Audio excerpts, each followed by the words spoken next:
So the thing I don't do, Yes. Lenny Karibu, Fanisi Tv, Asante. is I don't do this gigantic introductions at Juni Nani. I think people want to know who you are, let them listen to the interview. Yes. Right? Lakini nataka nikuanzishe na one point. Mi nakumbuka, when I was, I must have been I just finished class 8. Class 8. 2002. 202, And you know, it was those days where you want to go out. Yes. You want to go out because you're class 8. You're still a teenager, but you feel like you can go to a club. So my elder cousins would come and pick me. And, you know, so my mother insists, she sees me with them, like, sawa kijana nenda. And then we go to a place called Mamba Disco. Mamba. In Mombasa. Hey, Mamba. It brings back a lot of memories. Yeah, and then it was the whole Ogopa stable of artists who were performing that night. It was packed. Place was packed. Yes. And I remember you came on stage with Mr. Googs. I think Mr. Googs and Vinnie Banton. Yeah. And you were doing that song, Gidurai. Yeah. And for me, and there's something you said before you started the interview. Yeah. It was now the beginning of something new. Yes. You know, it was like Kenyan music. Yes. This is a different chapter. Yes. That has just begun. Yes. You know? Yeah. So before we even get to that, maybe tuanze na pale mwanzo. You know, ilikuwaje kwaje? How do you decide this is the thing you're going to do? Yes. You know, I mean, given Kenya also, like we know how the history of this country is, like you're always encouraged to do certain careers. Yes. Na vitu kama vile, especially during your time, I'm sure, when you're growing up. So, so ilikuwaje kwaje? Tell us a bit more about, first and foremost, ulitoka wapi, ulelewa wapi, up to the point in which you decide, you know, music becomes my thing. Okay. Yeah. Hi. I was born in 1979, April 2nd, but yangu hata inakaribia. Oh, wow. Okay. Yeah, so 1979 April, and so I'll be 45 in this April. Yes. I was born in Westlands. You know, but I was raised mostly, what I can remember as a child, I was raised in Isli. Yeah. Yeah, the famous Isli. Yes. In fact, where I was raised, like our flat, so to speak, was opposite where Garissa Lodge started. The famous Garissa Lodge. The famous Garissa Lodge. Yeah. So that is where I you know, mostly remember. And then now at some point, like when I was I even started school while in Isli. I went to a school called New Isli Primary School. Yes. That's where I started my class 1. Okay. Miss Kwenda Nursery School. How did that happen? It was, you know, we were 5 of us. Okay. We were 5. I'm the 4th born in a family of 5. So, but I'm the firstborn son. Yeah. And I have a brother who follows me, who's the last born.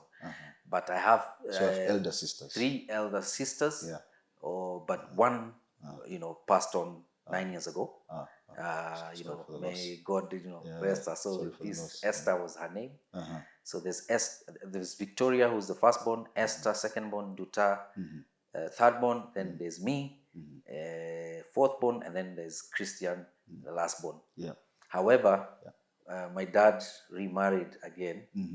After some time, him and my mom, you know, got separated. Yeah. So after a while, he remarried again. Yeah. So, but before that, so you have step siblings. Yes, I do have steps, sisters, and brothers. Yeah. About 4 of them. Yeah. So, so we grew up in Isli, and you know, up until I was in class 5, when we moved to a place called Mudore. Mudore is in between Kikuyu and Wangige. Okay. Yeah, it's just along the highway. Yeah. And so we moved there, which was for me, it was a really traumatizing time. Really? Yeah, because there's you know, we grew up in Isli is you know, Nimtatu yani, you know, where we used to sheng. Yeah. You know, maybe a little bit of English here and there, nyumbani, but how was it back in the day? Tell us a bit more about Isli. Isli, ulikuwa street gani mwanzo? Mimi nilikuwa 6th Street, and then so tulika hapo for about a couple of years, and then it was lovely. I remember Isli was a cool mtaa, because I can remember those days that actually we had city council used to come, they clean the streets. The good old days. Yes, we used to have we used to have dump. What are they called? Dumpsters or what? Bins. Yes. Where provided by the city council. Provided by the city council. Yes. And everybody would dump. Almost every how do I say, like, block had their own a place to put bin their baggage, to put their rubbish and all that. Rubbish, So, and then during the day they would clean the streets. So it was a really nice street. I mean, estate. And I think because mainly those days used to be an Asian dominated neighborhood. Yeah. But slowly they began to leave Isli because now there were Somalis who were coming in. Yeah. And they were coming in large numbers. So we're talking 80s now? Or 80s, early 90s? 80s. Oh. Yeah, actually 80s. Early 80s. Yeah. And now going towards mid 80s. Now towards early 90s. Yeah. But so it was a really good neighborhood. There was not much violence going on, or wheezy and all that. It was a really good place to be in, or to live in. And then it was just next to the city center. I mean, you could walk, literally walk to town if you wanted to. So transport was easy. We had the best transport system. Matatu zetu zilikuwa hali ya juu. Okay. You know who else Meskia alisema grew up there? Yes. My friend Blinky Bill. Blinky Bill, yes. Sijui ulimuona enzi hizo. That's weirdest thing. I can't remember whether we ever met. I don't think we met at that time. I'm not sure. You know who else? Who else? Prezo. Prezo I know. Prezo I know, but we never met. You never met. We never met, unfortunately. Okay. Lakini I know a lot of people who've come from Isili, and I know the music industry also has a lot of roots from Isili. Was it in the water or so? I really don't know, but I mean, and my dad is a musician. I mean, he used to sing in his days, and I think if I was to talk about music, I would start by saying I get it from my father. He's the one who sort of instilled it without even knowing. Okay. And even him, when he had that, I was, because that time they got separated with my mom. Yeah. He was not in my life for quite a while. And by the time he was coming back into our lives, I'd already started music. So it's like, excuse me, unafanya nini? Nikamwambia nafanya muziki. He's like, wewe where's muziki wewe? You can't sing, you. Maybe your brother can sing, because my brother used to be interested. My dad used to have a band, and he used to have dancers. Yes. But because me and him never really got along, it looked like I was never interested into, getting into the music scene. But, God has his own plans. So anyway, so we lived there for some time. Then we moved from Isli. We went to that place called Modore. And I remember I was in class 5. And for me, moving to Modore was like culture shock for me. Because we the schools were different. Like in New Isli, for instance, shule tulikuwa, we had these workers who used to clean the school and all that. Wow. But in Modore primary school, we the students you're the one. were the cleaners. Which was, we taught us a lot. We became responsible. Yes. Like we used to carry ash, because we had pit latrines. We didn't have, Yes.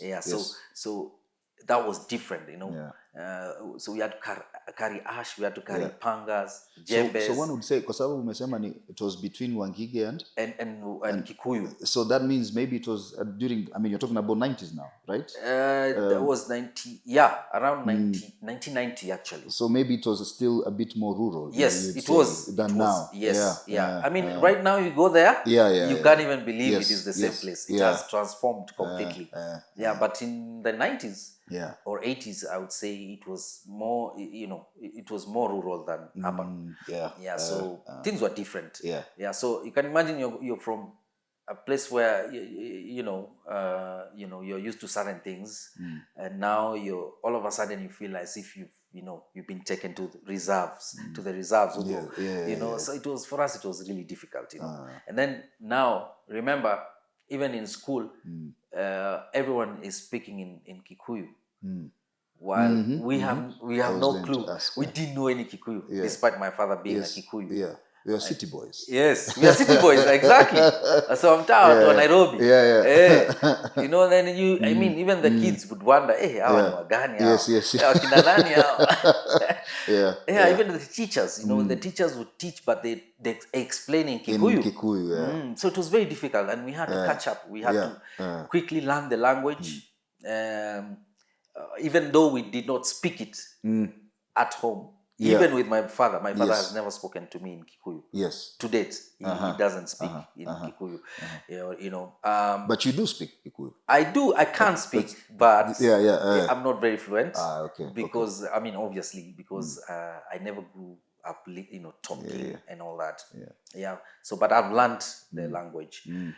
So it was quite a transformation for us, but. We grew, we went through the system and all that until I cleared high school. Class 8. Yes, and I did my KCPE. It was very difficult because now, when we moved there, that's the time my mother and my father got separated. So my mom went back to Isili, and she left us. She had to leave us. There's a way they discussed with the Wazees. And it was decided that my father will remain with the kids, and my mom will go back, by herself with my elder sister. So it was very difficult. Living without our mother was quite a difficult thing. And but we survived. We went through life, and I can say, I've learned so much from my childhood up to this moment. It has shaped me into who I am today, and I really appreciate, the things that I went through, because that is what has enabled me to be who I am today. Yes. So basically that's how it started. And I don't know if there's anything I've left behind. I mean, there's so much. No, sasa umemaliza class 8. Yes. You say umemaliza class 8. Yes. In this place. Yes. What happens after that? So after class 8, I'm still living with my father, and it's just me and my brother. My younger brother. My younger brother. Yes. Remember when we moved there? Yes. It was the 4 of us. My elder sister refused to come with us there. She lived with my grandmother, and then joined my mother when she went back to sleep. Yes. So the 4 of us, my late sister and our third-born sister, because my late sister had cleared high school by then, so she was waiting to go to college. Okay. But unfortunately, my father was like, they had issues, and my sister decided she wants to go and live with my mom. So she left. Sounds like your father was a disciplinarian. Alikuwa mkali sana. Mkali. But we had no choice. I mean, your kids. Whatever he says goes, and that's final. Okay. So we were left, the 3 of us, and then because my late sister and our third born were close, they were so tight. She never used to speak, she would not talk. She would just wake up, do her thing, whatever chores she had, and she would not talk at all. So one day my father asked me, "Wewe pia unataka kwenda?" And she was like, "Yeah, mimi nataka kwenda." And that is how me and my brother were left, just the two of us. So I cleared class 8, and so I was called to a school in Embu for to join class Form 1, and then so I went to Embu. I was there for 1 term. And then so we the holidays we came back home, and then when it was time to go back to school, I went to school, and then I was sent back because of school fees. In Embu, Sasa. In Embu. So I stayed there. I came back home, and my father could not raise the school fees. So I ended up staying at home for the whole term. And then come 3rd term, I was supposed to go back, so that at least I was able to do exams and all that, so that I could now from 2. But so my father, I remember, sent me to my grandma's place in Olkalau. I don't know if you know about Olkalau. It's just before you get to Nyahururu. Yes, Nyandarua. Yes. Nyandarua, yes. Very good place, very nice place, very fertile. So he sent me to my grandma's place and told me, go and talk to grandma and tell her to look for a school for you, and I want you to study there, and once you're done with school, you stay there. Wow. Yeah. So that's so I went to my grandma's place. I talked to my grandma. We looked for a school. I got a school. But so I went back home now to get my stuff, and of course the money, the school fees and all that.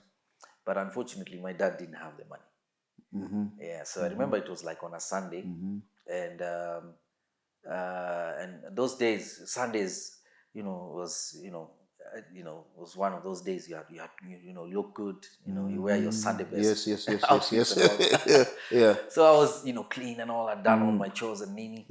So I'd prepared, and I'm ready to go back to my grandma's place. So that I can start school on Monday. But so hiyo siku vile ilifika, I think my dad did not have the money. So he Had he remarried at this time? No. Okay. It was just the 3 of us. So I sat there. I did my chores very early in the morning, and I was prepared and ready to go home.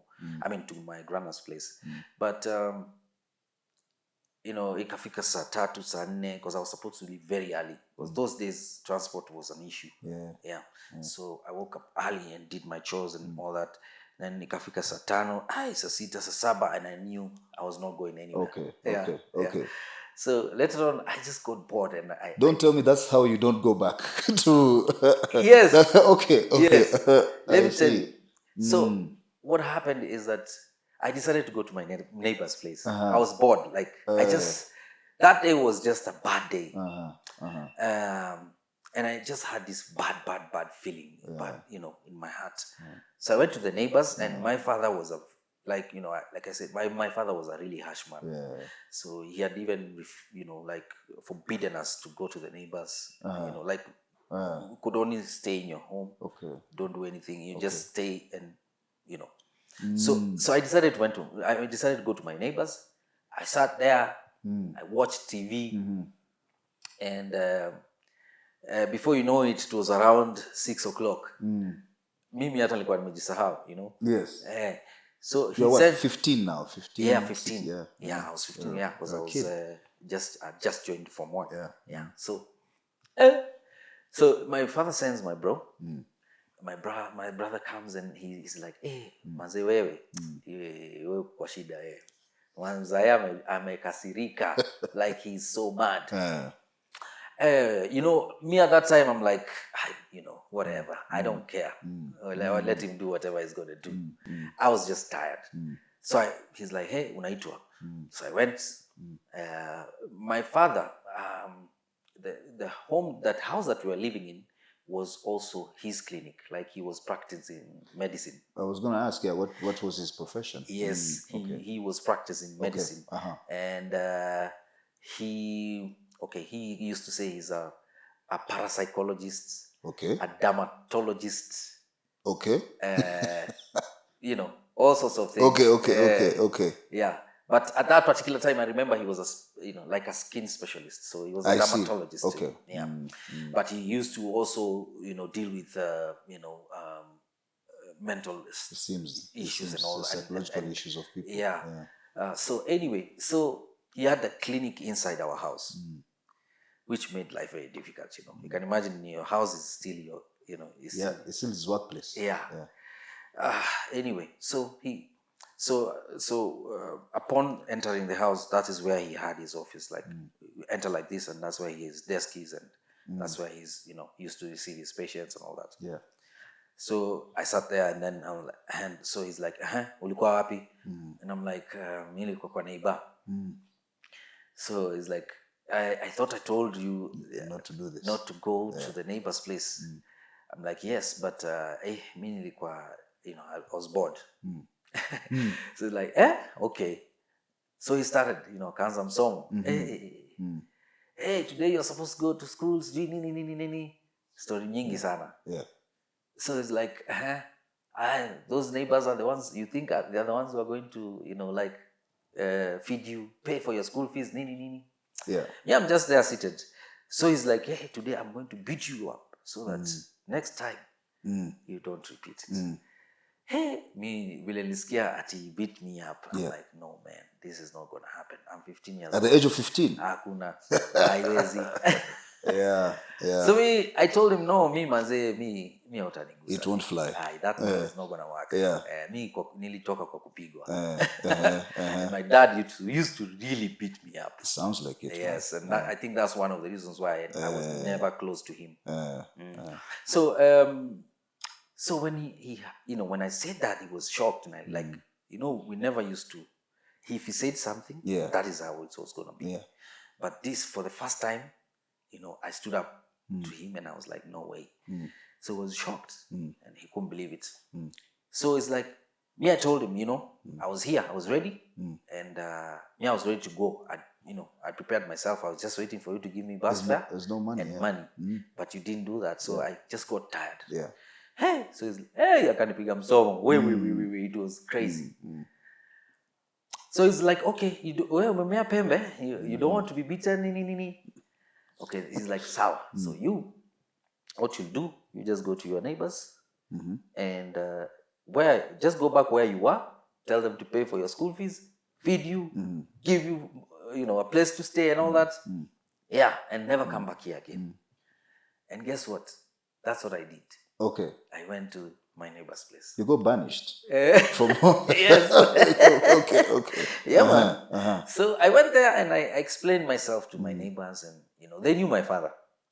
They knew my father. That helps. Yeah. And where we were living, the place, the owner of the place also had his home there. Okay. So that is where I actually went to watch the TV, and that's where I stayed for the better part of the afternoon. Yeah. So the wife to the landlord was around. She never used to stay there. She used to live in Naivasha, but she'd come to visit and all. Yeah. So she was like, hey, Lenny, I've seen you guys the way you suffer here and all that. And I keep wondering what is happening. So it's like, you see, like you're supposed to be in school. Yes. Yeah, we are in third term, and it's almost over. Yes. And you're still at home. Yeah. I mean, like, this cannot continue like this. So she asked me, where is your mother? I was like, my mom is in his sleep. She's like, yeah, that's okay. See, she's still alive. Yes. She's like, your mother is your mother. Hata kama anaishi Mathare, she's your mother. Haizi kutupa. So she's like, I want you to go. And I want you, first of all, you are going to sleep here. Yes. We'll give you everything that you need. And there's food. You'll even watch TV, as those days TV used to end at midnight. Yes. And it was what? KBC only. Yes. Yeah. So, and being Sunday, I think there was a weekend movie or something. Yeah. So they let me watch TV. Mpaka ikaisha. Yeah. And they gave me food and a place to sleep over. Yeah. So I slept over, and early in the morning, I left and I went back to sleep.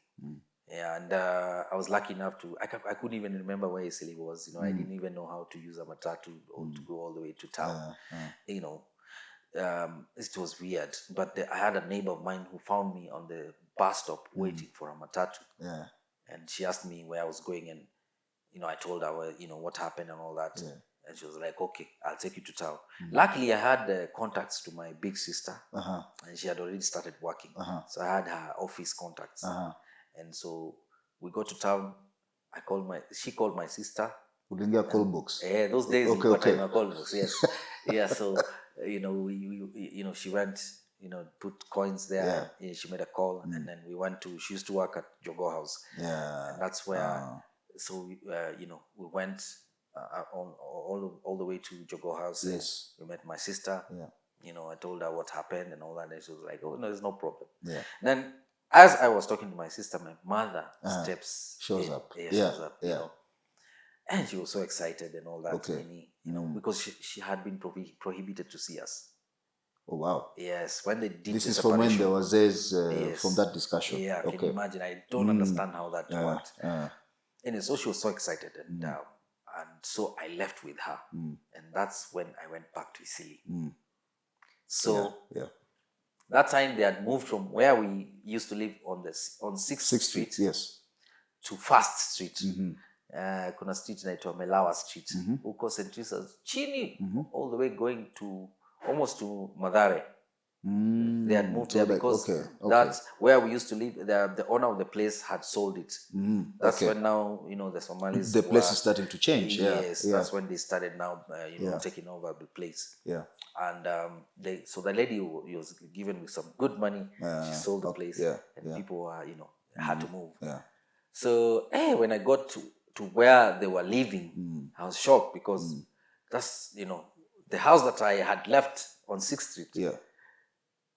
All of a sudden was just like a small. It's a smaller place. A bed sitter. Yeah.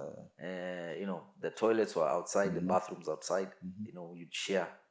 Big flat, but all the houses were just bed sitters. And my mother and my 4 sisters, 3 sisters were living all together in that bed sitter.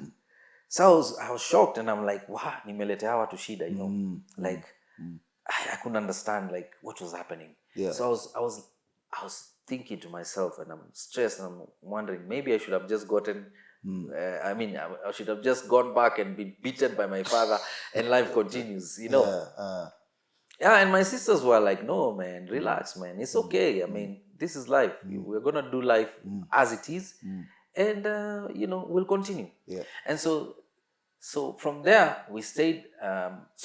That year ended without me going to school. Yeah, I was going to ask, your future for school. Yes. It ended without me going to school. I mean, it was too late. It was to the end of the term. To the end of that term. Yeah.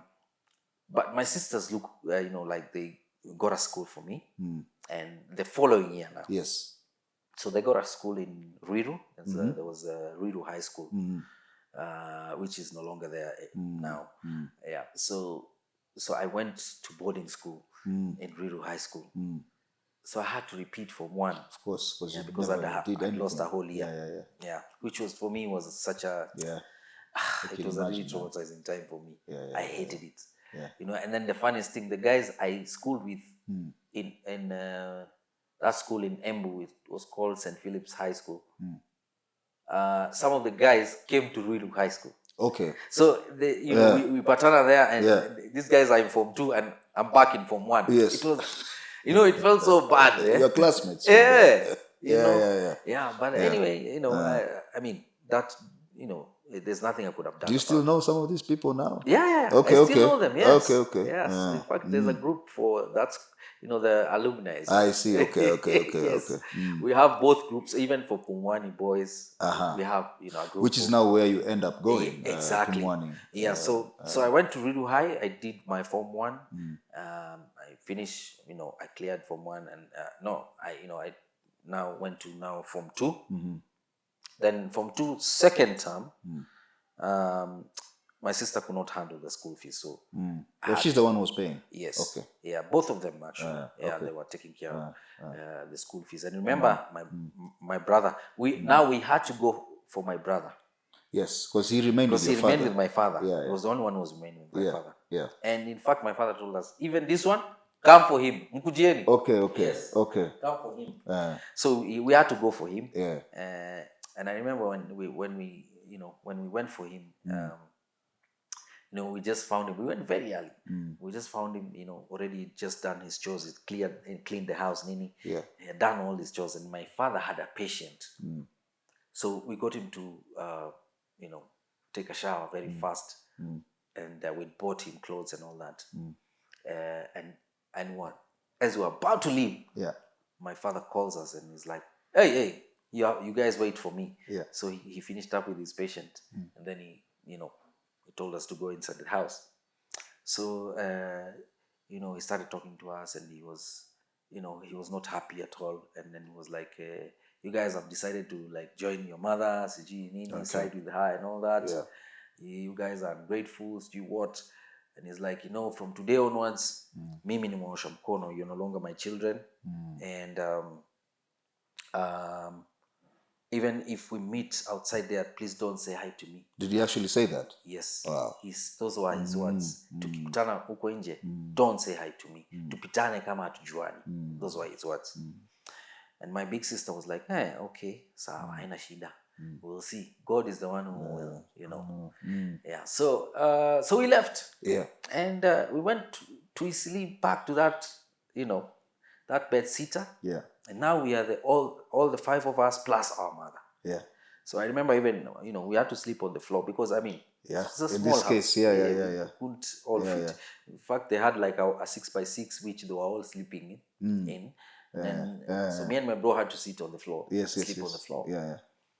And we lived, and then later on, my sisters got a bigger house now on 7th Street, still in Isli. Yes. On 7th Street, near a school called Ainsworth. Yeah. And by then I was already in Form 2 in Ruiru High School. So and then I transferred now from Ruiru High School to Pumwani Boys. Which is not very far from Isili. Yeah, it's a walking distance. Yes, in fact, from where we're living, hapo tu karibu na Ainsworth Primary.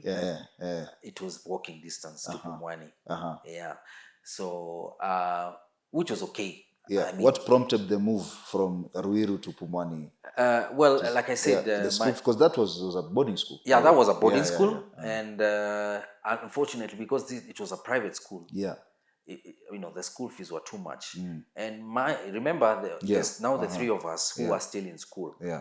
There was our third born. Yeah. Who she was still, I think she was in form 3, form 4. She was in form 4. She was doing a form 4 by the time I was going to. Yeah, by the time I was transferring to Pumwani. So you see, my sisters are paying school fees for 3 of us. Yeah. And my brother is still in primary school. Yeah. In fact, he was in class 8 at that particular time. So so they had to do something about it. Yeah. And because the school the school fees are a bit high. Yeah. Yeah. So they looked for a school. My big sister looked for a school, and she got Pumwani Boys. Yeah. Okay. So that's how I ended up in Pumwani. Yes. Yeah. And also my brother, when he did his KCPE, he joined me in Pumwani. Pumwani. Okay. Yeah. Yes. Yeah. In fact, I think he had already joined Pumwani by the time I was going there. But you see, because I had to repeat. You joined at Form 2, you said. Yes. Okay. Exactly. So me, I joined in Form 2 second term. He had already joined Form 1. Yeah. So I found him there. Yeah. So so we continued with life. Yeah. And now at that time, we'd started, some of the friends we had left while we were in 6th Street. We became friends again, and then we gained some new friends, and then now we started, we had a bit more, my sisters were not very harsh on us, so they would allow us even to go for clubbing while we were still in high school. And they would do all sorts of things, they played the parents role. Yeah. So I mean, they were our they are big sisters, so they had to do whatever they could to bring us up, and they did a good job. They did a really good job. So I think that is when music kind of started gaining some sort of interest in me. Because we'd go for jam sessions. Man, let me cut you short. Yes. I've listened to your story. Yes. It's in a way it's quite similar to my story, to be honest, but that's for another day. I think that family separations do a lot of damage. Big damage. And the 90s was quite a time for these things. The 90s, Absolutely. Like a friend of mine, a writer called Billy Kahora, yes, wrote a story a while ago on Buruburu, where he grew up. And he writes about now the families there. Yes. Who are supposed to be middle class, but then in the 90s things are changing, the place is changing. There's a sort of breakdown, and families are breaking down. Yes. But then there's a line I remember, it says, maybe there's a way in which our parents' generation, there's a way in which they were just too serious. About this postmodern, this post-colonial city life that they didn't grow up in. Exactly. But they have children to raise in this. Yeah. So most of them didn't know maybe what they needed to do. Yes. Right? And they just took out the frustrations in the way that they did. To the children. Yeah, to the children. Yes. And now my question was going to be, man, I would like to meet your sisters one day. I think they did a great job. You will. I'll make sure I come. Yes. I bring them to one of these Fanisi. Yes, please do, man, because I think like they really made you. They really saved you, right? Absolutely. Right? And in fact, my question was going to be, so when you grow up with such a harsh father, how do you become a musician even in such a household? But then now it seems it's your sisters who give you that breather to now kind of discover yourself up on a pale. So tell us about how that happens, Sasa. Okay, so my father used to have a band, and not just a band, he also had a dance group, and they used to call themselves Afro Sunset. Yes. And I think this name emanated from the fact that there's a group he had joined in Starehe Boys, and they did a couple of tours. Oh wow. Okay. Around the world. Yeah. Like it was a big group, the group that he had joined at that particular time. It was a huge... when he was in high school? When he was in high school, yes. So, no, actually, he had started while in primary school. He started in Starehe while he was in primary school. Yeah. Yeah, like that. Starehe had a primary school? Yes. Oh, okay. Maybe when he started. Yeah, when he started. Because he used to say that, at some point they were packing boys. So they were taken from the streets. Yes, that's how Starehe starts. Yeah, taken from the streets. Yeah. And I think that's how they were molded now to even join Starehe Boys. Yes. Yeah, so I think kind of, I don't know whether he'd gone to a primary school, where he used to live.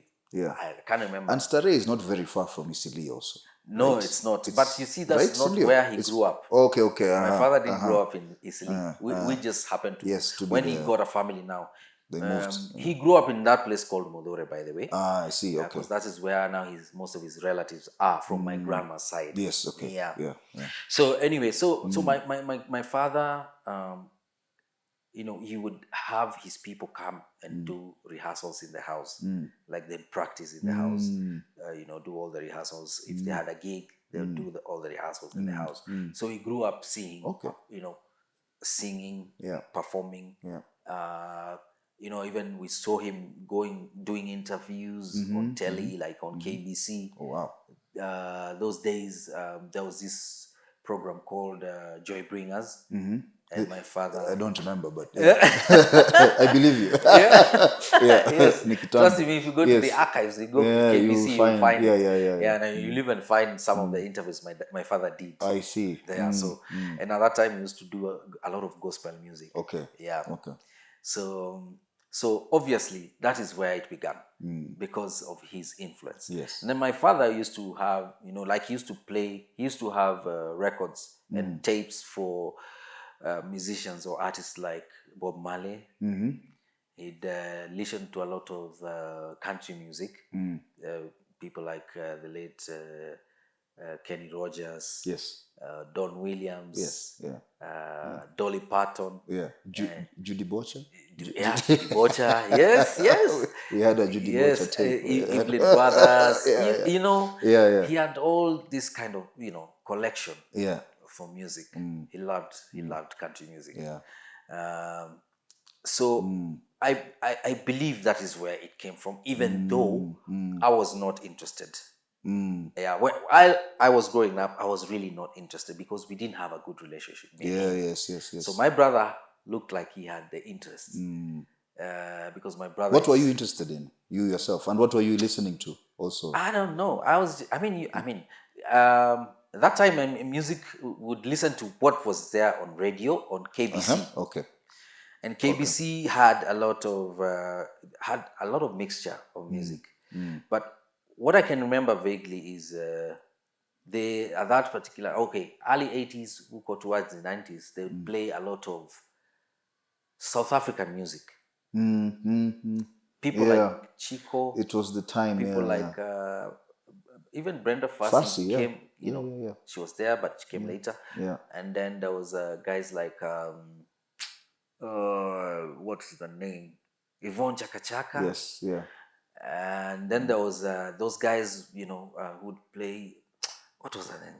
I'm forgetting their name, but there used to be a group. They used to play a lot of music.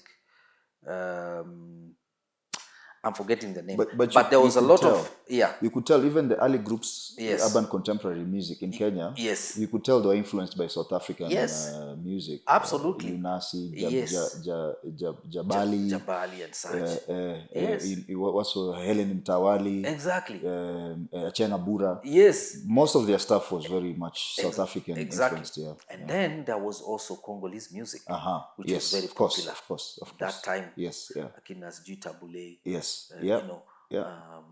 Even Franco, TPOK Jazz, TPOK Jazz, yes, all these bands. Yes, there were so many Congolese bands then. And then there was also some Nigerian music. Even then, we had Nigerian music. Because I remember, like one of the most memorable song I have in my mind is Zangalewa. Zangalewa. Zangalewa, I think, was from Cameroon. It was from Cameroon. I think it was from Cameroon. But then you had this. I could be wrong. We could check. But then we remember Utna. Yeah. Remember Utna and the Organization of African Union, which is now AU. Yes. I think it's what really opened. People of that time, eyes to music from other parts of the continent. Absolutely. There was a lot of music from Cameroon there also. Remember guys like Sam Fan Thomas? Yes. Right? Yeah. Osibisa. And then you had people with this music from, I remember being picked by this music from Mali. Yes. As well. Mali. Senegal. Senegal. Yes. Yeah. By the way, that program, Utna. Yes, Utna. Yeah, Utna was very influential. Very, very influential. So I grew up listening to that. And then now, come early 90s, we started listening to a lot of, before there was funk music. Yes. Funk music, and there was a lot of European kind of, I don't know what to call it. But there was a lot of music from the European, whatever. And then there was now American music, which now really dominated. Yes. And that's when now we started listening to R&B and hip-hop. Especially in the 90s. R&B. Especially in the 90s now, So guys like Snoop. Yes. Tupac. B.I.G. The likes of Boyz II Men, R. Kelly, Aaliyah and all. So, music kept, evolving. And as we grew, we also grew up with that kind of influence from the West. And so when I cleared high school, that was in 98. Still, I did not know that I had it in me to do music. I did not even know I had the talent to sing. Yeah. Yeah. What did you want to do? I had no clue. Okay, to be honest, I had no clue. You were just there. I was just there. Let me tell you, I think this is a subject that we need to, we need to talk about. Yeah. And I think I need to say that I think I was depressed while I was growing. I did, when I look back in time, I had depression and I didn't know. And a lot of us are depressed, and because we come from a culture where such things are considered, if you look like you're depressed, you look like you're lost. Yeah. And you can't even talk about your problems, and it's as if it's a taboo to even speak about issues in life. Yeah. Right? It would be called by another name. Exactly. Yeah, they would say wana wazimu. And it's unfortunate. Yeah. It's really unfortunate. Yes. But mental health has really messed us up. Has really messed us up. And so I hated school. I did not like school at all because of what was happening, at home especially. Yes. Yeah. And there's a lot of times I had to, stay home, because there was no money to take me to school and all that. I don't know. And so when even the way I started, I did not even go to kindergarten. Yeah. By the time I was going to class 1, all the kids knew what is 1 + 1. Mimi sayo ndo naanza, wow. I'm starting to learn, and there's no one to coach me or anything. Yeah. So I didn't like school, which is so bad because school is important. School shapes you a lot. Yeah. So I wonder how I even cleared, Form 4, without even getting to things like drugs and all that. But the thing is, I think music is what now shaped me to who I am today. But it met you after high school? Yes. Okay. So tell us about that. So, so I clear high school. Yeah. I have no clue what I want to do. Yeah. My sisters are also thinking about my brother, and my sister already had started college. So, because I've just cleared high school, I can stay a bit at home while they try to figure out what next for me. Yeah. But you see, I'm depressed. I don't even know what to do. And with my life, I'm just there. So there's this friend of mine called Kiama. He used to go by the name Dr. Paper because he used to like writing lyrics. Yeah. So Dr. Paper or Kiama is the one who sort of now pushed me into the music scene. Okay. Yeah, literally. Because we cleared the same time. You were together in high school? Yes, okay. We were not in the same high school, but we lived on the same street. On 7th but you're Street. both from 4 Levers? Yes, from 4 Levers. It's that time of hanging around. Yeah. And both of us, we're just there. Yeah. So I would go visit him in his place, and he would come to my place like that. Yes. And so anytime I went to his house, he would remove this lyric book where I'd written so many songs. And he used to like rapping, Okay. Speeds too, yani. Okay. Yeah, and because he'd started already music while he was in high school. In fact, he was in a group. Yeah, but now, once you clear high school, everybody just go their own ways. Yeah. And that's it. Yeah. Rarely do people come together. And So so he was so persistent, kept on, pushing me towards music. And because I had nothing to do, I found myself, gaining interest in music. So initially I started by rapping. Oh, really? Yes.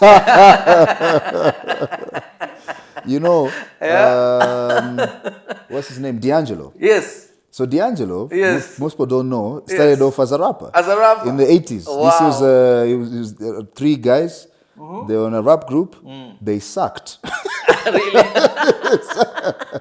But you still, but when you sing. Yeah, you sing very well. Yes. Okay. I think Dij also. Yeah. Dij is a good our rapper. own Dij, I think, also Dij started off as a rapper. Well. Yes. And then, there's also a story and there. And he's good, by the way. Dij is very good, by the way. Yeah. He's quite talented. So, Kiama, he would, I didn't even know how to write, like, I could not, he was trying to teach me how to flow, how to rhyme and all that. Yeah. But for me, it was foreign. It wasn't my thing. But I tried. Yeah. I could try. I kept trying, and And so it's at a point I'm like, yeah, Mama Zay, you know what? I think I can sing better than I can rap. Hii yako, hii yangu. Mimi kuna vile sifili kurap yani. Kuna vile tu inanishinda. Yes.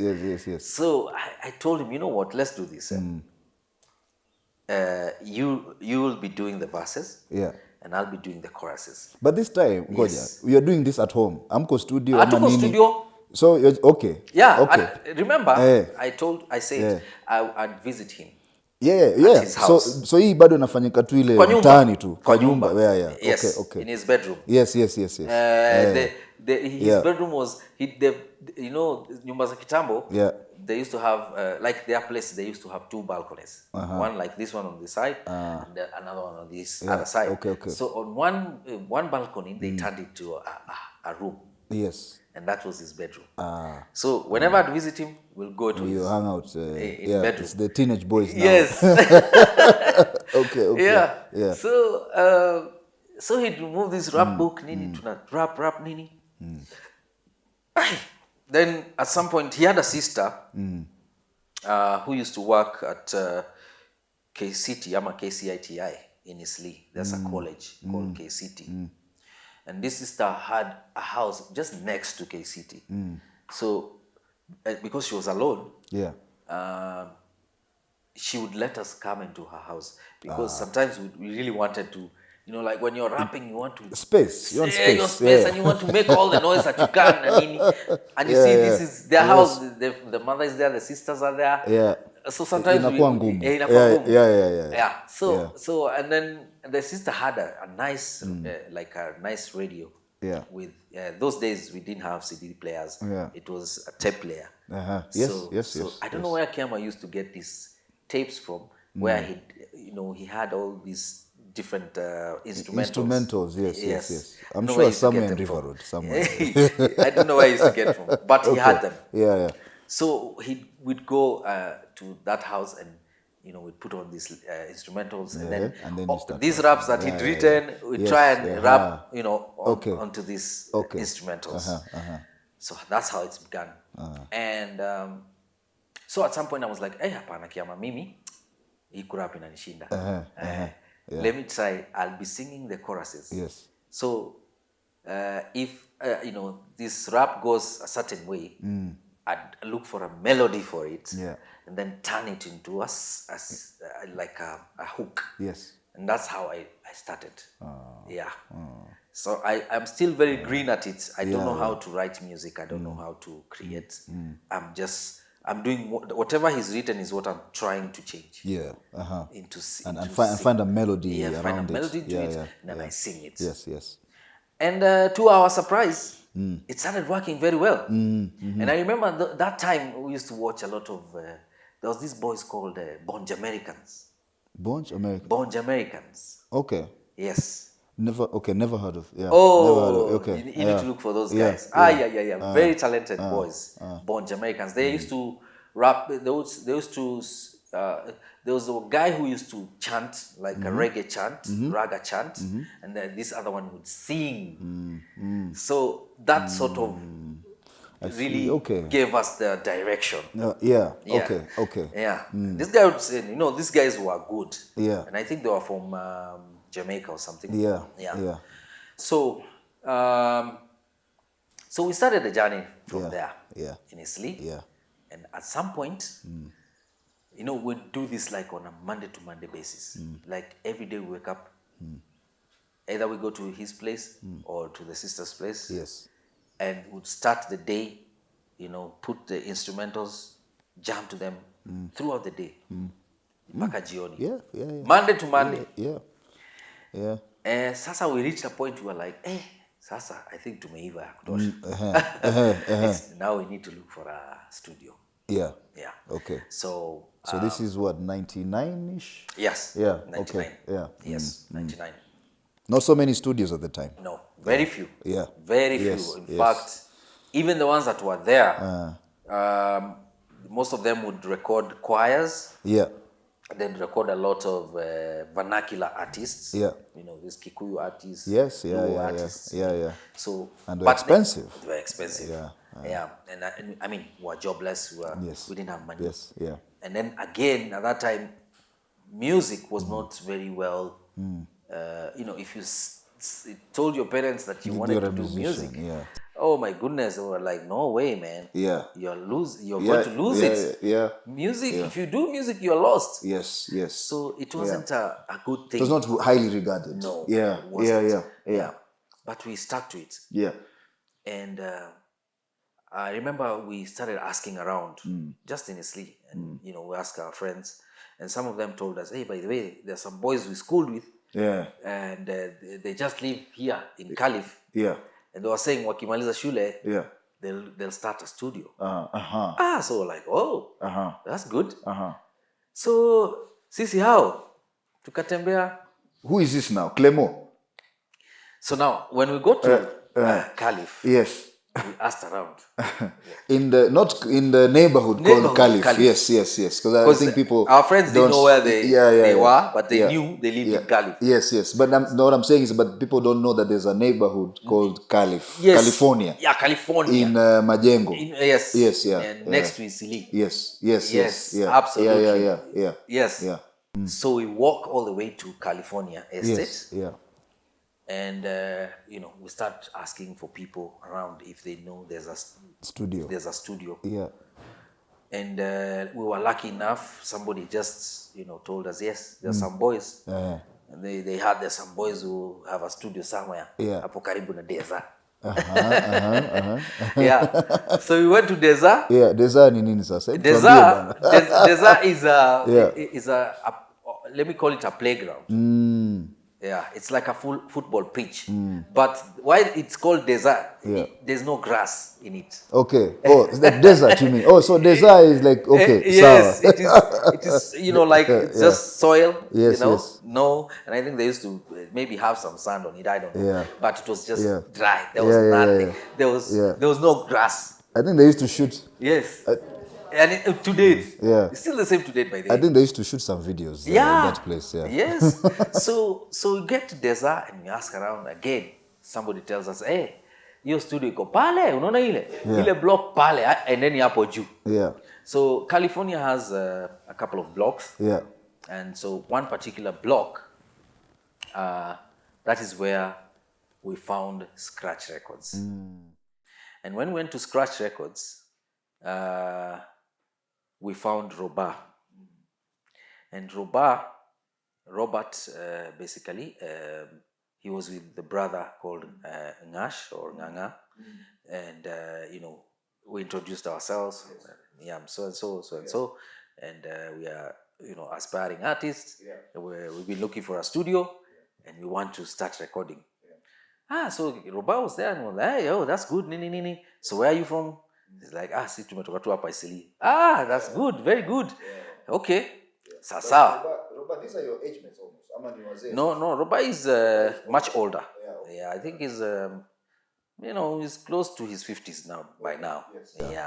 Yeah, so, so Robert, so now when we sat there and started talking, and now we realized that Robert had partnered with Clemo. Yeah, because at some point Clemo came. Yeah. And we met him, we got to know each other. Yeah. We sat down, we talked. And that's when they had actually just started the studio. Yeah. So we were actually some of the first artists in that particular studio, which is Scratch Records. Where's Juakali at this point? Juakali was there. Okay. In fact, Juakali lived right opposite that block where Scratch Records is. Yeah. Hapo walikuwa naita Ngazini or something. Right opposite. Yes, yeah. Yeah, so he was like 2 minutes away. Yeah. And he had also joined Scratch Records. Yes. And then so we started doing our thing. Every day we'd go to Scratch Records. Yeah. And we do all these rehearsals. Every day we are there, Monday to Monday, without fail. But because they were still trying to build a studio, they didn't even have equipment. Yeah. So they started actually building their own. Yeah. Like these guys were so talented. I mean, they would go, they'd buy, motherboards. Yes. They'd buy capacitors, what. They come into the studio, wanaenda wanajaribu kutengeneza mixer. Yes. Like they were so creative. Clement, on the other hand, would go, there's a church in that school. There's a church, there's a church that was in that, they used to have a church service on Sundays in that school, which was just near my place, called Ainsworth Primary. So every Sunday, they used to have a service. And there was a pastor there. Yeah. So Clement would go there and borrow the keyboard. Yeah. While they're not using it. Wow. He'd borrow the keyboard. Yeah. And he'd, start, just practicing. Doing some programming there. Yes. Yeah. And that's how they started. Yeah. Clement was borrowing a keyboard from a church. From a church. To come out. Wow. Yes. Yeah. That's, I remember, I think the pastor was called Combo or something. Yeah. And that is how it started. And so slowly we started, they got a mic. Yeah. But not a very professional mic. Yes. Just some funny mics, and then they would try and record. We didn't even have softwares those days. Even they had the desktop. Computers. No, they didn't have. Oh, wow. They didn't have. So there were those things, walikuwa naita what? Reel to reel. Those tape-like. Yes. I don't know if you've seen the ones that are in movie. The ones that you used to have on movie sets. Yes. Yeah. Reel to reels. That's what they used to record. Okay. Yes. Okay. And those were very hard to find, and they were damn expensive. But I don't know where they got them from. Yeah. And that is how we started. So it reached a point where Roba and Clement had issues, and so they, they separated. Okay. And so Clement went on to release. He started his own stable. Yeah. Called Calif Records. Yes. While Roba remained with Scratch Records. Yes. Yeah. So as we remained with Roba, me and Kiama, and some other bunch of artists. Okay. And then Clement left with Juakali and some other artists also. Yeah. So okay. And that is how it started. Okay. Yes. Okay. So we began, trying to record some songs, and we did our first single called Daddy Has to Know. You and Kiama? Me and Kiama. Yes. Yeah. Do you have a stage name at this point? What are you calling yourselves at this point? Now, when we went to, I think I'll go back a bit. By the time we were going to Scratch Records, we had a name, and we used to call ourselves Nameless. Okay. Yes. A lot of people don't know that. You're just dropping bombshells. I know, but that is the reality. Okay. So we used to call ourselves Nameless, the duo Nameless. Yes. So this is what was happened. he out at this time himself? No, he wasn't. Okay. Yeah. So I'm gonna just explain what happened. Yeah. So by the time we went there, we had a name. We called ourselves Nameless. And guys liked the name. Yes. And everyone was excited. So we did our first single called Daddy Has to Know. Actually, before that, I think there's a song we did, but it never came out. Yeah. Then we did our first ever interview on print. media. Yep. I think it was on Nation. Nation, yeah, newspaper. So Nation newspaper. There was a guy called Tim Kamuzubanda who did our first. Yes. He did our first. I remember. Yes. Yeah. He was very good. Yeah. In fact, Tim came all the way to scratch. He came all the way. Yeah. And he took photos of us. Yes. Very nice photos. Yes. And then he did one particular photo. And in fact, those days I used to have hair. Now I don't. I had Nikitambo. I had dreadlocks, baby dreadlocks. Oh, really? Yeah. When you say hair, you mean dreadlocks? Yes. Okay. Yeah, and I think I'll forward you that. Yeah. Yes. We'd like to see. Yes. Yeah, we'll show our viewers. Exactly. We'll see if we can show them. Yeah, so it was me and Kiama. Yeah. The duo Nameless. He did a very nice article about us. And so we're excited, man. Hey, first time on newspaper. Yeah. Hey, Yeah. it was a big deal. Yeah. So now we went on and released our first song, Daddy Has to Know. Unfortunately, we never really got good airplay because of, those days it was difficult. Yeah. First of all, most stations did not want to play Kenyan music. Yeah. Urban music, so to speak. Yeah. Urban contemporary. Urban Kenyan, contemporary. yeah. They didn't want to play it. Yeah. And most stations will tell you this is not our... template. Yeah. Yes. Yeah, it's early days. Yes. It's early days. Yeah. This is not our listenership is not about this kind of Yes. music. Yeah. And then again, the quality.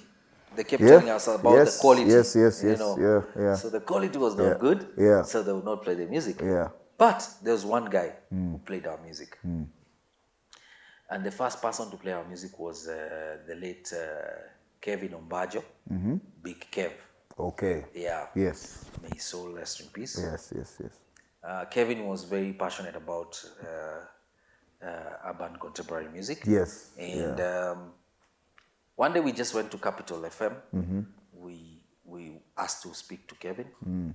He came and he allowed, he accepted to see us. Yeah. And we told him we are so and so, and we have this song, and we would like for him to, air the music on air, and play the music on air. Yeah.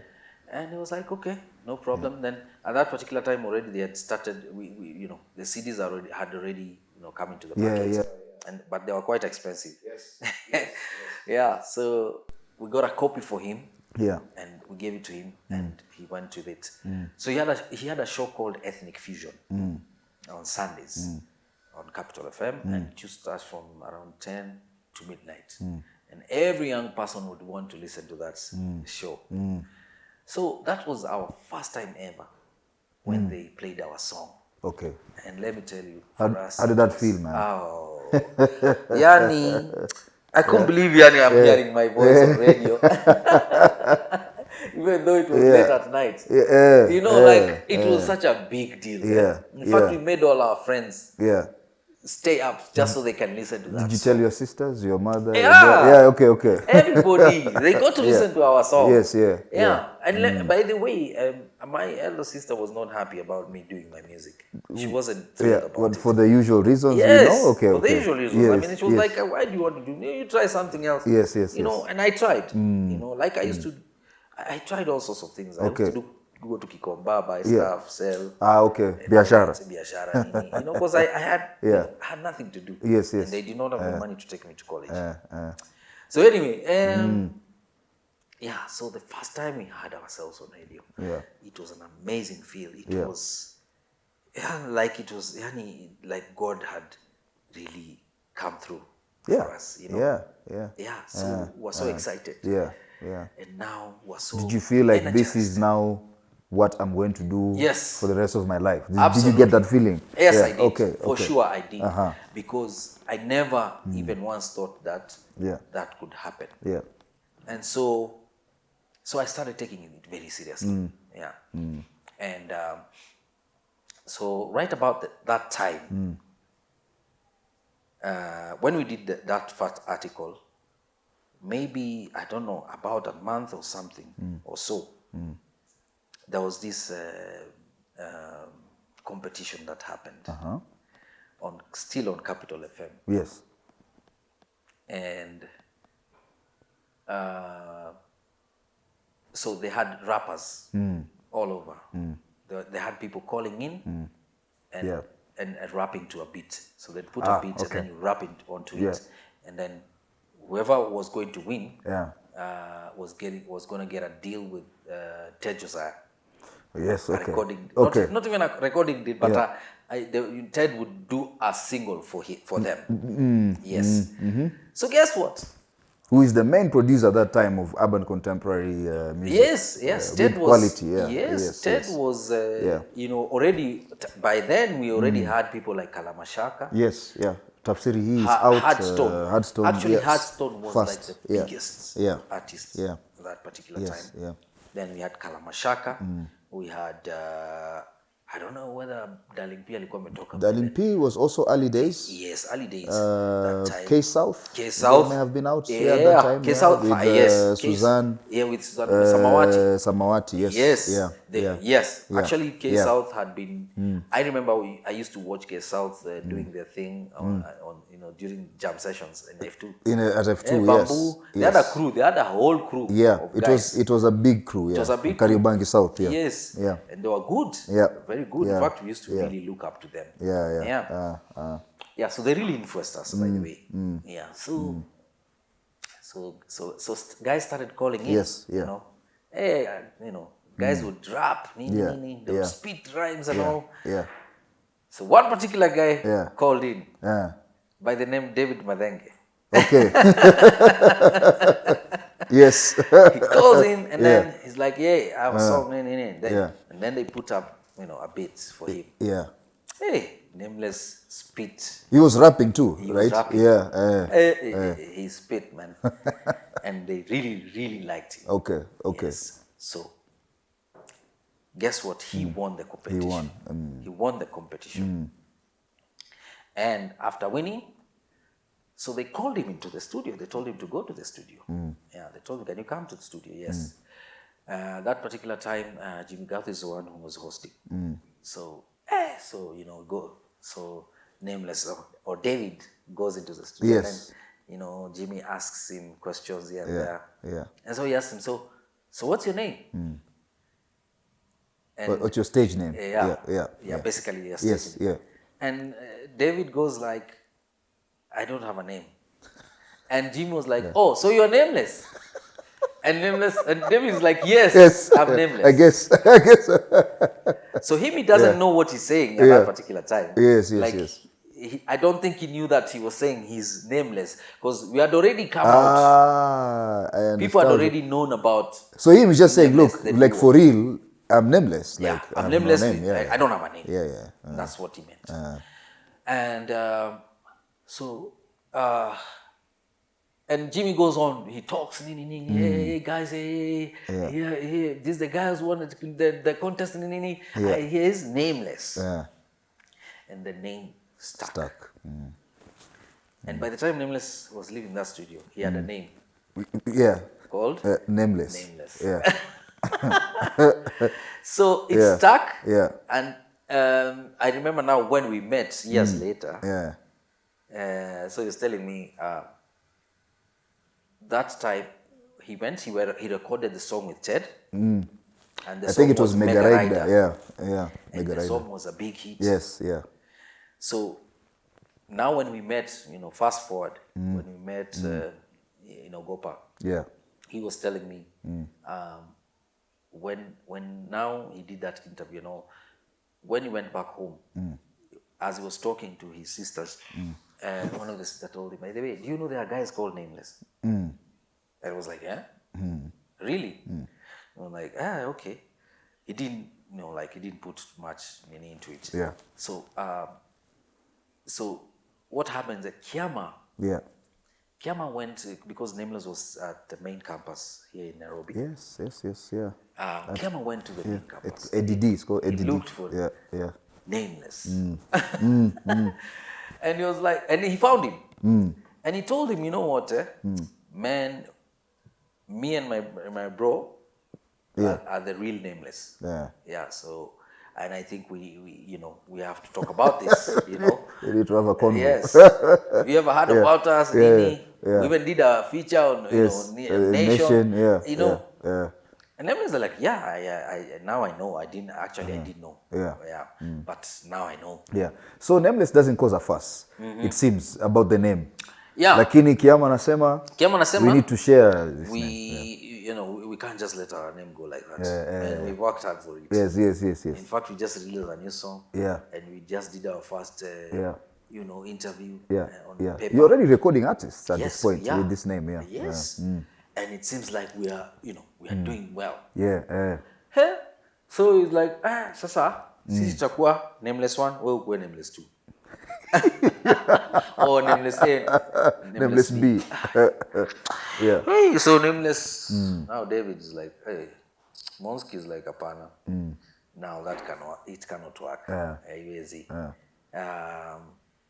I don't know how we're going to do this, but it can't work like that.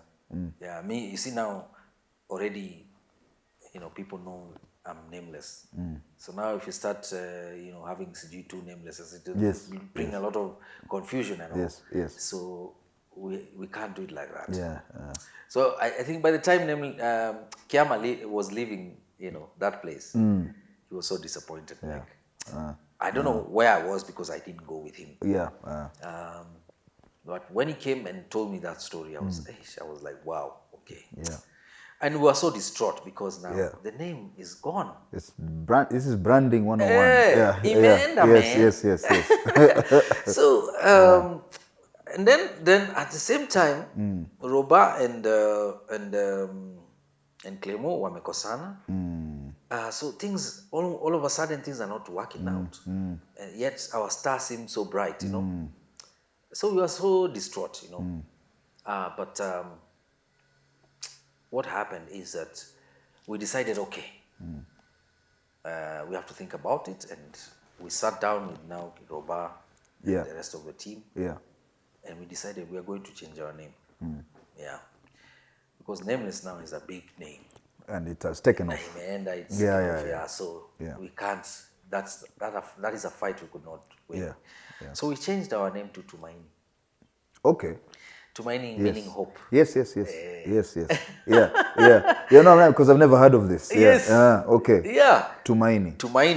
In fact, the other day I was just going through social media, and I just saw, I don't know if you know Christopher Kirwa.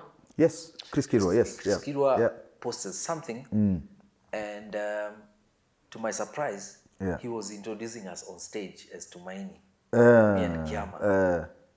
Now, like when they were launching Metro FM, Metro TV. So it really, you know, like it brought back. Yes, it brought back all those memories. You know, like it reminded me the struggles as we were, you know, we went through. You know, just to be there in the industry. So, and I need to get that particular. Because they were launching the, and there's so many artists, and I don't know how he even managed to just. It's us he called on stage, you know. I need to get that clip and share it, you know. So so we changed our name to Tumaini, and we continued with what we were doing. But at some point we took a break from Scratch. You know, Scratch was not functioning. Even Roba had taken some time off kidogo. So we started looking for other studios. I remember we went to Samawati. And then there was a studio that was open. There's a place we used to go to on Moy Avenue called Moy Avenue Sonalax building, 5th floor. There was a guy called Jimmy who was a DJ, and he had opened a studio. Initially, it was just a place where people used to go and write. You got into writing, CD writing, where people would put music. Yes. Basically, it was Kuban CD. Kuban CD.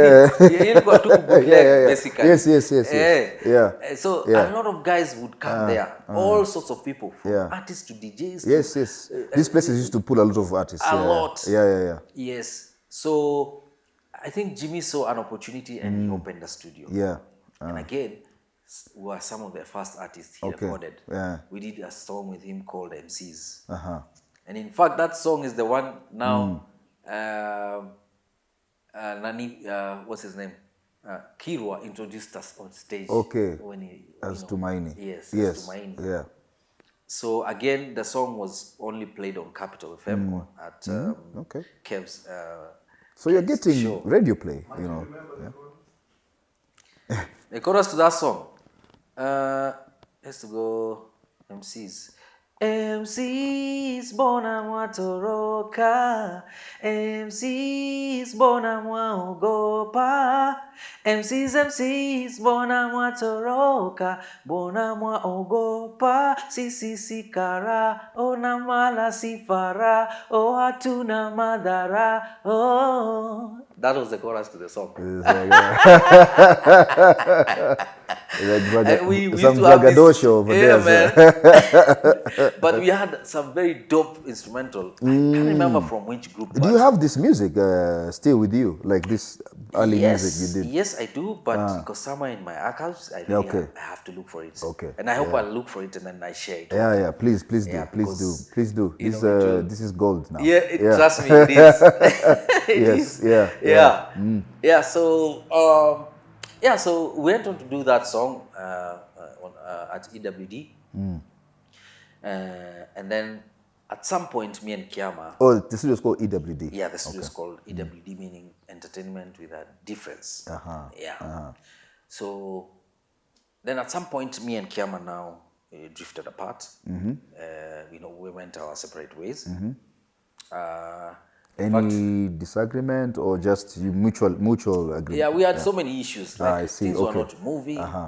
We're trying all sorts of things, but they're not working. So we just decided. And then we had moved from Isili. Me and my family had moved from Isili. And we went to Moja. Okay. So now it became very difficult. Because, you went further. Yeah. That's your distance. Yes. It was so difficult. Now me going all the way to Calif or to Isli became a problem. Sometimes I had to walk all the way. Wow. Sometimes I had to stay over. Sleep over, at Roba's place or at Kiama's place because we didn't have money for bus fare. All sorts of challenges. So I just got tired, So we had to part ways. But I still kept on going to EWD studios in town. Yes. So one day as I was there, I met Mr. Googs and Winnie Banton. Where? EWD? EWD. Okay. They used to come there also. Yes, yeah. And in fact, they'd already released the song Githurai. The original for Githurai. Yeah. And that song was, Which year is this? Do you remember?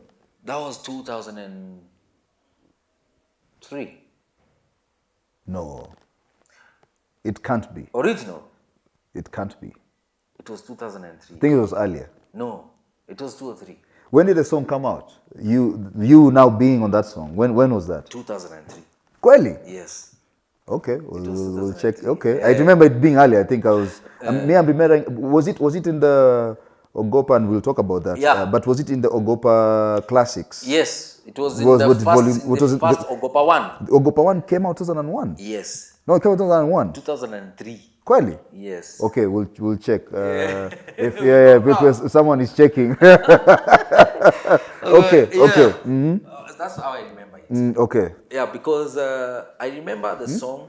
2002. First, yes, because it was... Maybe that's Ogopa 1. That's Ogopa 1. Yeah, because it has the Ninanoki, yes, Nameless, ikona Chameleon. Yes. Ile nyimbo ya Chameleon ile. Mama Mia. Alafu Mama Mia kuna Red Sun pia. Suzy, My Lover. Ikona Kleptomaniacs. That it was introducing all this. A lot of artists. Including your song with Mr. Googs and... Githurai remix. Yeah, Githurai remix, yes. Was there as well. Yeah. Hata nani alikuwa hapo, Nasty Thomas and the Vultures. The Vultures were also in this. That's 2000. Oh, wow. So that's what I'm saying. It must have been 2003. You guys already big. 2003. Yes. You were like big stars at that time. Actually, I think I'm confusing with Juju. Because Juju, that's when 2003. Kukwenda 2004. Yes. Because now 2004 is when we went for a tour in the States. But anyway, so the song... So you meet these guys at EWD. I meet these guys at EWG Studios. They used to frequent there a lot. And so I became very good friends with Vini. And, you know, wasanii wakiwa kwa studio, people try and, wanna rap kila mahali all the time. Yeah. So, one day Vini is like, hey, niaje, we are doing the remix to our song. And mazeni mekuwa nikikusikiza na I like your voice. Okay. Yeah, so it's like, are you interested? Nikamwambia, of course. Yeah. Taka ataaje bana. Okay, and yes. At that particular time, Ogopa had really, started gaining I was going to ask, so at this point, Badoko EWD, you meet these guys. Yeah. They ask you to join their song. Yeah. Are they with Lucas at Ogopa already? They just started. Nobody started. Had been signed. Yes, okay. At that time, no one had been signed. Yeah. Guys were just doing singles. Yeah. But with him, with Lucas. With Lucas. Okay. Yeah. But you had not reached there. No. Okay. No. The thing is, me and Kiama had, while that time when Scratch, had taken a break. Yes. When Roba had taken a bit of a break. Yes. We decided to look for other studios. Yeah. And we actually went to South P, me and Kiama. I see. And okay. We looked for Lucas and we found him. Yes. And this is what happened. Lucas, he listened. He told us, okay, can you sing for me some of the songs? Yeah. So we did MCs. We did Daddy Has to Know, all those the songs that we had. Yeah. And he was like, this is good. It's good stuff. So he's like, now, go and look for 3,000 shillings. Yeah. Okay. Studio time. A lot of money at that point. 3,000 ilikuwa do mob.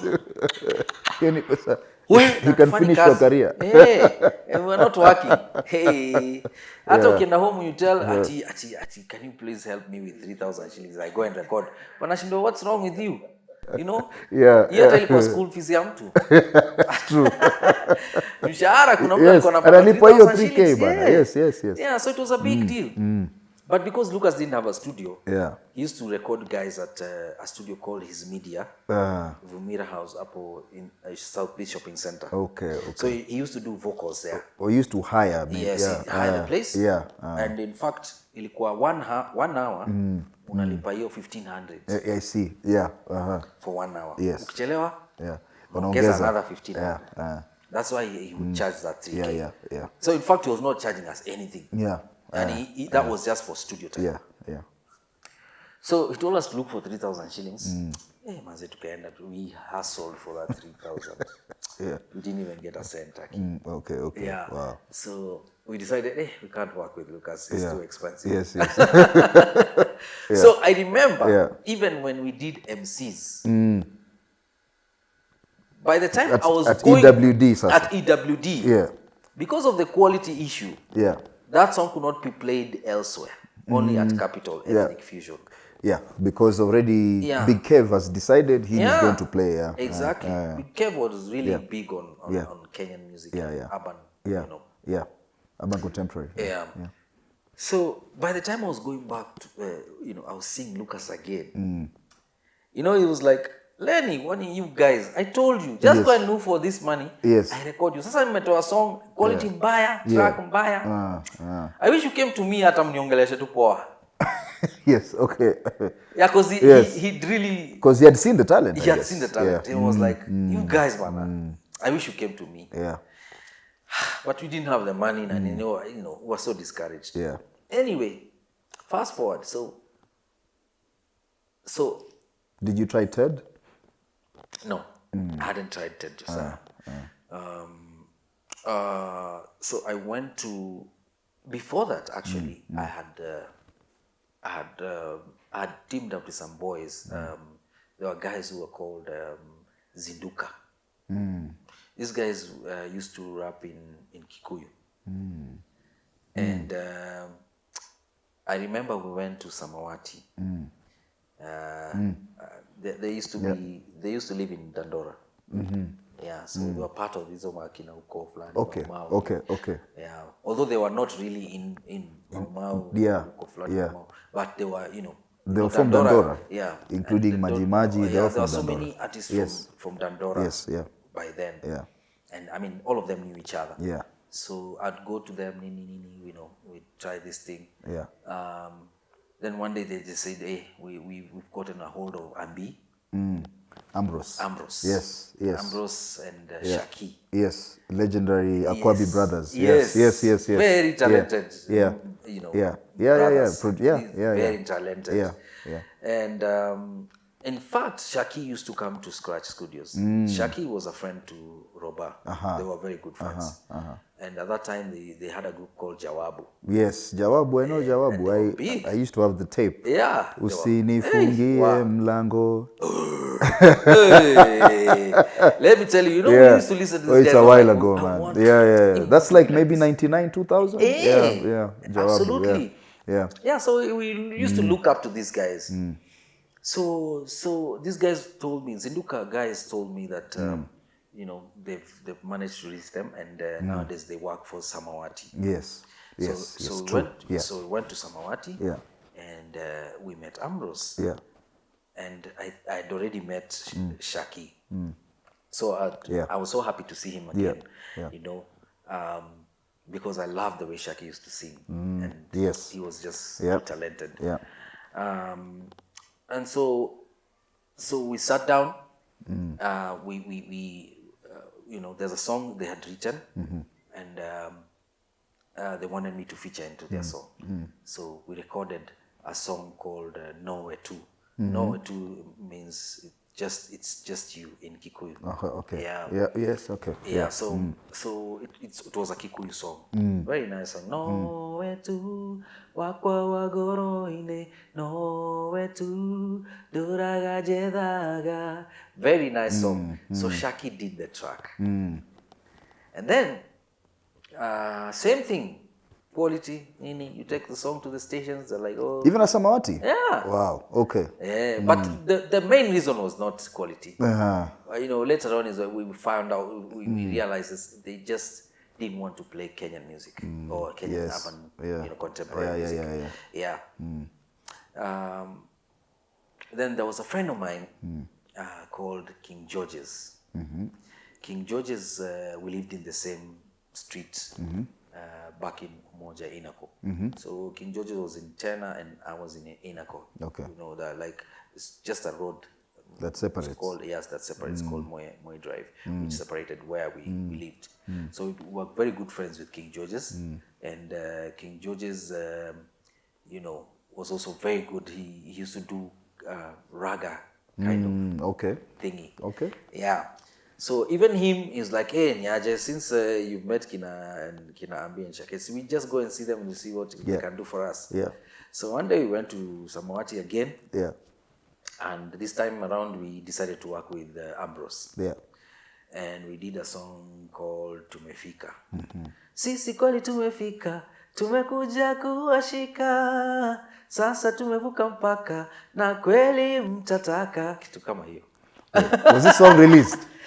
Yes. Why does it sound familiar? It sounds familiar. It sounds familiar. They come and chase Kev played that song. Come and chase Kev. Yeah. Okay. Okay. Not just Kev. Yeah. Actually, I think we took it to KBC. And Flavian Busi. Flavian Busi also played a lot of our songs. Yeah, that song sounds very familiar. Yeah. So we did a song with King George's called Tumefika, and we released it, and it was really nice. So this is all happening before Mr. Googs and Vinnie Banton. Yeah. Okay. That was way before. Yeah. So we're still trying to find our footing. Yes. And trying to work with as many producers as possible. Yeah. And just basically trying to find the best place to be. Yeah. So fast forward again to now, the time I met Mr. Googs and Vinnie Banton. So that day came when we were supposed to go to studio.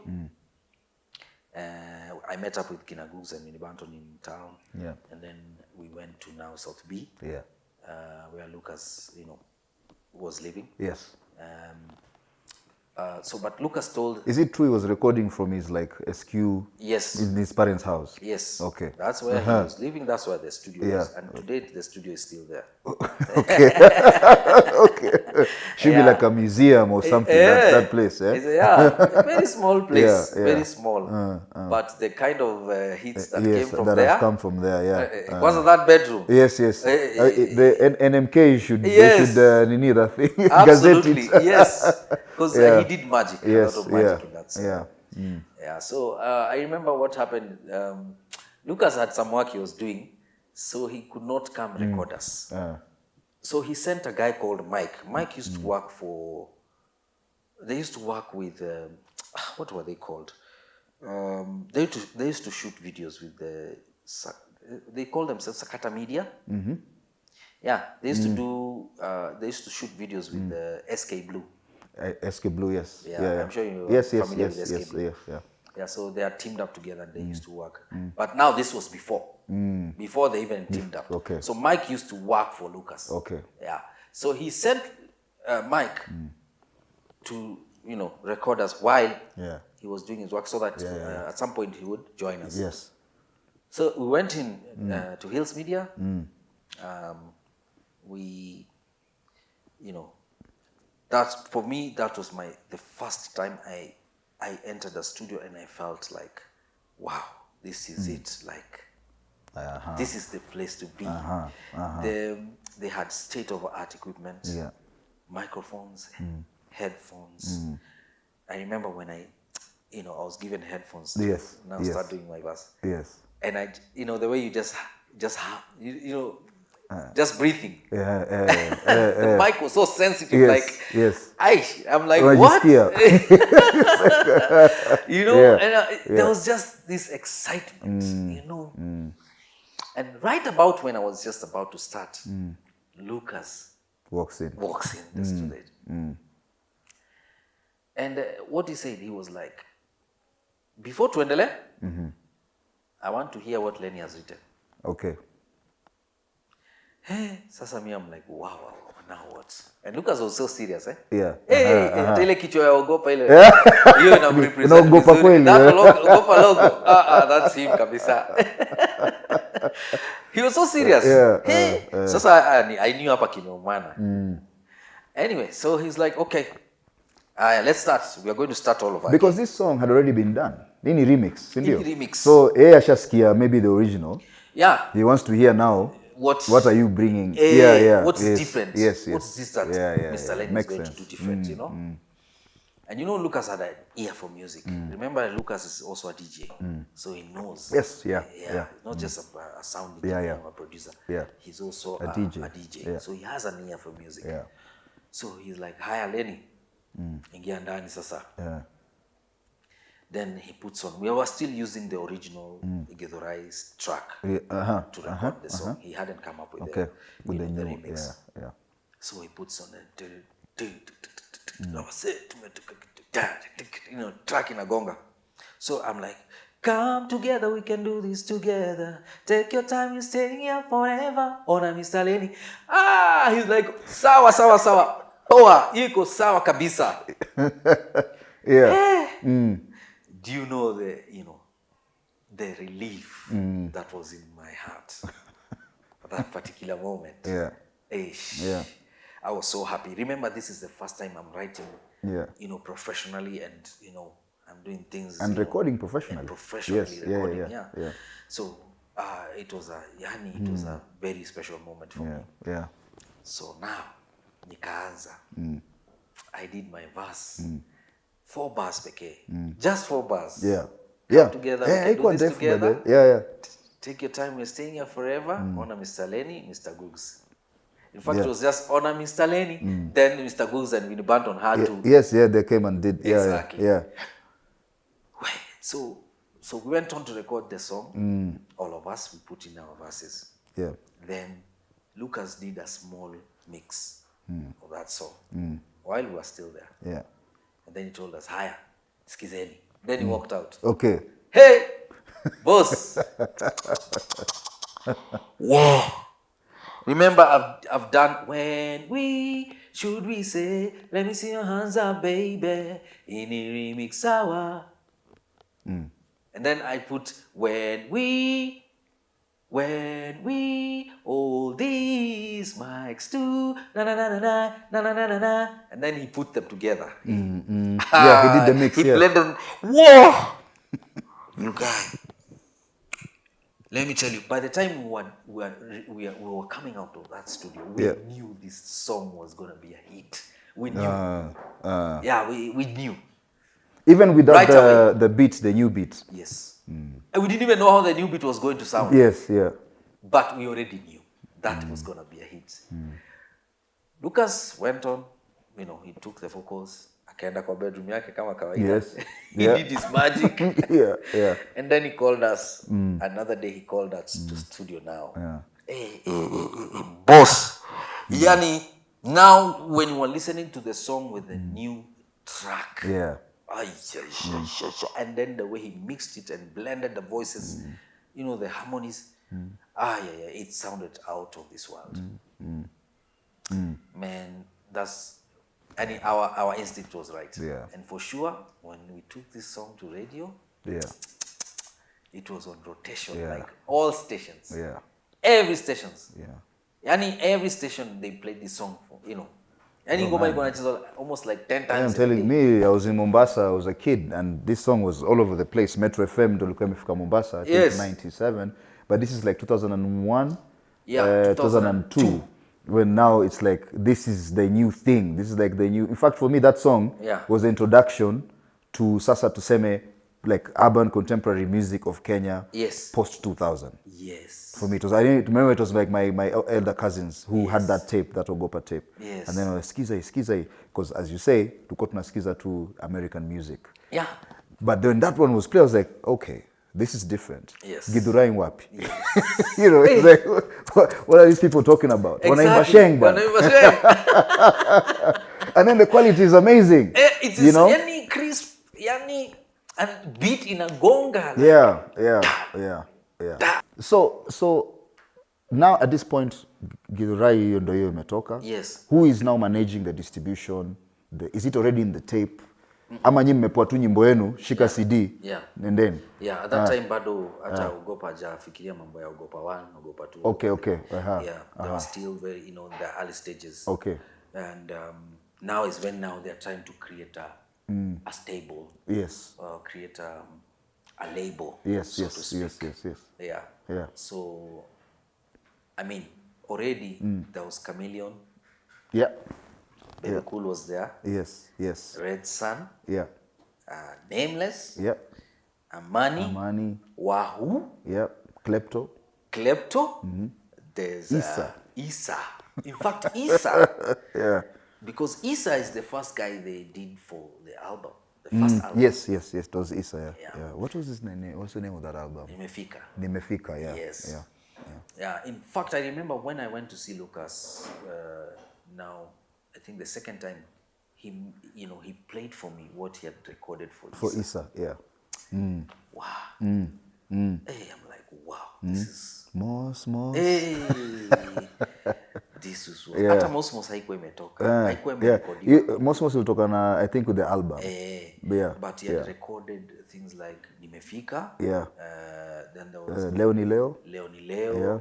There was the other track with Big Pin and Big Pin and K-Rapt. Yes, I know that song. No, not his song, but the one they've done with K-Rapt and Issa. Siusare, yes. Yeah. Yes. No, Siusare, not Siusare. Because But Siusare was... wait a minute, let me remember that song. That's K-Rapt, Issa, and Big Pin. Umwaka, yes. Oh, yes, okay. Yes. Yeah. The Kolo performed that song actually in the Fanisi Experiment. Yeah. So Issa had already done a couple of songs. Yeah. He was nearing now finishing the album. Yeah. So Lucas was playing for me his album. It's like he wanted to hear me, my opinion on that. And I was, I couldn't believe I thought I was doing it. But kumbe kuna kijana hapa anafanya mambo. Yeah, and he's I mean, you see, I mean, after that, you know, we all saw his works. And he was an amazing artist. So we later on is when now Lucas, after we did Githurai, Lucas introduced me to Kunguru. So I met Kunguru in Ogopa, and Lucas is the one who introduced us, and he was like, there's this guy I want you to meet. He has a very interesting kind of a style. I like the way, you know, he does his thing. And his kind of writing and all that. Then also the way he sings. Kunguru had this hoarse kind of heavy voice. Also with the Jamaican slang. But then still had this Luo flow. Luo flow where he'd rap in Luo. So it's like, if you guys can do something together, I think this would really work. So he said, we're going to try one song and we see. And so I met Kunguru, you know, a cool guy. You know, he used to speak very fast. I could not even understand at first. You know, like, Kunguru alikuwa anaongea nikana anaongea tongue twister manzi. He talk very fast. Hey, Lenny, hey, mama, hey. You know, but he's a very cool guy. Very down to earth. And then he's like, hey, man, tufanye mambo, unaona vipi, tufanye mambo. So I'm like, yes, no problem. I mean, now I'm in the stable. I want to, you know, I want to work, and I'm hungry for this music. So one day he came into the studio. He sang for me, African Woman. You give me enough love and enough affection. You're always paying attention. Woman, I'm so proud, girl, to be your lover. You love me nicely till I lose my control. I will never, never, never let you down. I will stand by your side till the day that I die. You love me nicely till I lose my control. Then you, woman.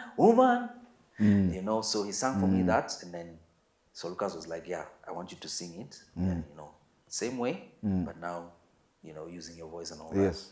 So I went in, I sang that, and then he played to us what I'd recorded. Sounded so sweet. Then Kunguru went on to do his verses and all. Then he actually got other guys to, you know, feature in the song. There was Jerry Joe, and there was another guy called Tony. So we were 4 in that song. And you know, when the song came out, took it to the stations. Another banger. Another banger, man. Yeah. You know, and it was different. It had this reggae kind of a vibe. Slow. I think that was Lucas's thing. This kind of Jamaican feel into it. You know, it's like that raga, reggae. Including including Githurai was also like this. Exactly. But you know, funny enough, like Githurai, I was talking to Vinny the other day and he was telling me, Vinny is the one who came up with that. That beat, you know, like now I say to my Toka Githurai, that kind of flow. And that's what Lucas used to. So Lucas was very good. I don't know how interpreting. He's very good at interpreting. You explain to him something and he understands it and he does exactly what you want. And even better. Even betters it. I like producers like that. Yeah, man. Hey, and Lucas, if he didn't like the idea, he didn't like it. He would tell you, easy feel. Ama he'll do a song for you and let you listen to the song. And if you don't feel it, if your first reaction is not, wow. There's no song there. He's like, forget about it. Write another song. You know, which, I mean, for me, it was a learning, you know, experience. So anyway, so we did that song, African Woman, and then, Kunguru was like, hey, since he imefanikiwa, why can't we do another song? And so he went to Lucas and he said, you know, I have this other song and I think we can still do it with Lenny. And so he sang to Lucas. And so we went to the studio again, put on the vocals. The studio is still the South B one. Yeah. The place he hires, and then now he goes and does the mixing and the mastering in his bedroom. For African Movement, I think we did it at Hills Media. But for Baby Don't Go, he had already now opened a studio. Now at his place, at his parents' place. Yeah, okay. Yeah. So we were some of the first guys to record in that studio. Yeah. So we did I will never let you down. I will never make you cry. You know? Yeah. And now that was a banger. Yes. And then, on top of, doing the audio, we decided to do the video for the song. And I was watching the video today morning. Yeah. I have to say, yeah. Yes, and that was one of the first videos that Ogopa, tried to work on. Of course, he worked with some other guys. I can't remember the name of the media house. I mean, the media. The production house that he worked with for the video. But they used to work somewhere called National Theatre. Yeah. So there were two guys who were working on it. And now that's when Lucas that's when he started learning about shooting videos. Yes. Yeah. That was the first video he did, Yes. Yeah. Which took a whole day. Remember, we had a whole crew of people to try and fill up a club. Because we had a club scene and we also had a house scene. So that club scene took us a whole night to shoot, man. It was so tiring. But people came through. Our friends really came through. And then, a friend of mine also helped me with his house, and we were able to do the house scene. Yeah, and when it came out, people really received the song very well. Yeah. So again, that was another big tune. Yep, it is. Until today you play it, it's recognizable. Yes. Yeah. And very danceable, in a gonga vilivyo. Yeah. And then, in fact, we even won a couple of awards. I think not Chagula Teams, but we won Kisima Awards for that. And we were also nominated for Kora Awards in South Africa. Yeah. So, we even went to South Africa. Yeah. Yeah. For the Kora. Yeah, for the Kora Award, yeah. But we didn't win though. Yeah. But we were nominated. Yeah, so so now as I was still in the stable, yes, I met Issa. Yes. Issa one day was I think he was coming to record one of these, big songs. Yeah. And as he was leaving, because we would all wait when somebody was in the studio, was in the booth, you had to wait outside. So as we were there, just seated, waiting for our turn, Issa walks out, and he saw me, like, hey, Lenny, hey, Manze, hey, nukusikia Manze, you're good, hey, you have a good voice, He really, he was so happy to see me, and I was likewise happy to see him. Yeah. And we talked, and we just talked. Yeah. Just ile kujuana tu. And then so we exchanged numbers. And Issa was also, his home was not very far. It was on the other side, on South Sea. Yeah. Halai. Yeah. Hapo Halai, and then so he told me, hey, Manze, siku moja tu kama utembee nini. So one day I just went and I just visited him, and I met his brother Habib. Yeah. The first time I met you, you were with Habib, I remember, at Alliance. Yes, exactly. Yeah. So I met Habib, and I met the sister, Mamu, and the mother. Yes. Yeah, they're really cool people. Yeah. So, and they really welcomed me very well. Yeah. So I felt at home, So we became very good friends, and then one day Issa was like, hey, Maze, hey, we need to do something. Yeah. Mina malizi album yangu. Yeah. Why don't we do something? Yeah. So one day as I would go to their place to hang out. Yeah. He was like, hey, Maze, niko na idea kali. So he starts rapping to me. Nipe maji na mafuta, kibiriti nipate kuwachemsha, speaker mbili nipate kuwaamsha. Hey, so he's like, hey, unaisikia? Unaonaje? Hey. So me, I'm just there. Hey, I'm wondering, hey, sasa hii ni gani? You know? So it's like, ilina. So I'm like, okay, sawa, eburudia tena, nini. So as I was rapping, so nikaanza kupata ideas. So I'm like, ilinama kitupate kuwa choma, kisha wapate kucheza hizo ngoma. Then he goes on, anaandika kitu tena. What was he saying? Ipe maiki maji na mafuta, kibiriti nipate kuwachemsha, spika mbili nipate kuwaamsha, ili nama kitupate kuwachoma, kisha wapate kucheza hizo ngoma. Kwa sababu kila mtu yajua kuna traki ambaye inagonga kama traki ya Ogopa. Bumba, bumba. Hey, you guy. It was a backflip. Because mna mna baton. Then he called Lucas. He's like, that's what he used to do. He'd call Lucas, and Lucas had this phone. I can't remember what type of phone. And then he would call Lucas and tell him, niko na idea. Yeah. Immediately, akiambia tu Lucas hivyo, Lucas anamrecord. Yeah. He does his rap. Yes. And then Lucas records him. Yeah. Puts, remains with the vocals. Yeah. Then he starts doing the track. So by the time you go and see him, ashafanya kitu. Akona bend. So he called us one day to the studio. Man, he had already done the track.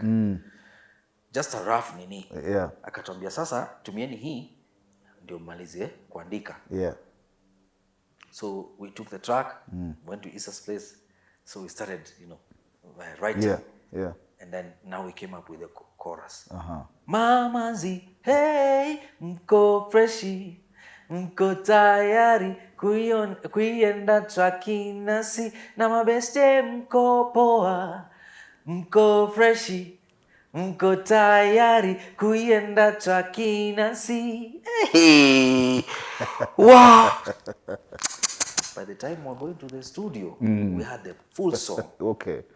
We went in. Yeah. Put the vocals down, and we left it with Lucas kama kawaida. Yeah. He did this thing. After a couple of days, he called us back into the studio. Then he told us, haya, ndio nyimbo yenu. Yes. Akatuwekea. Yeah.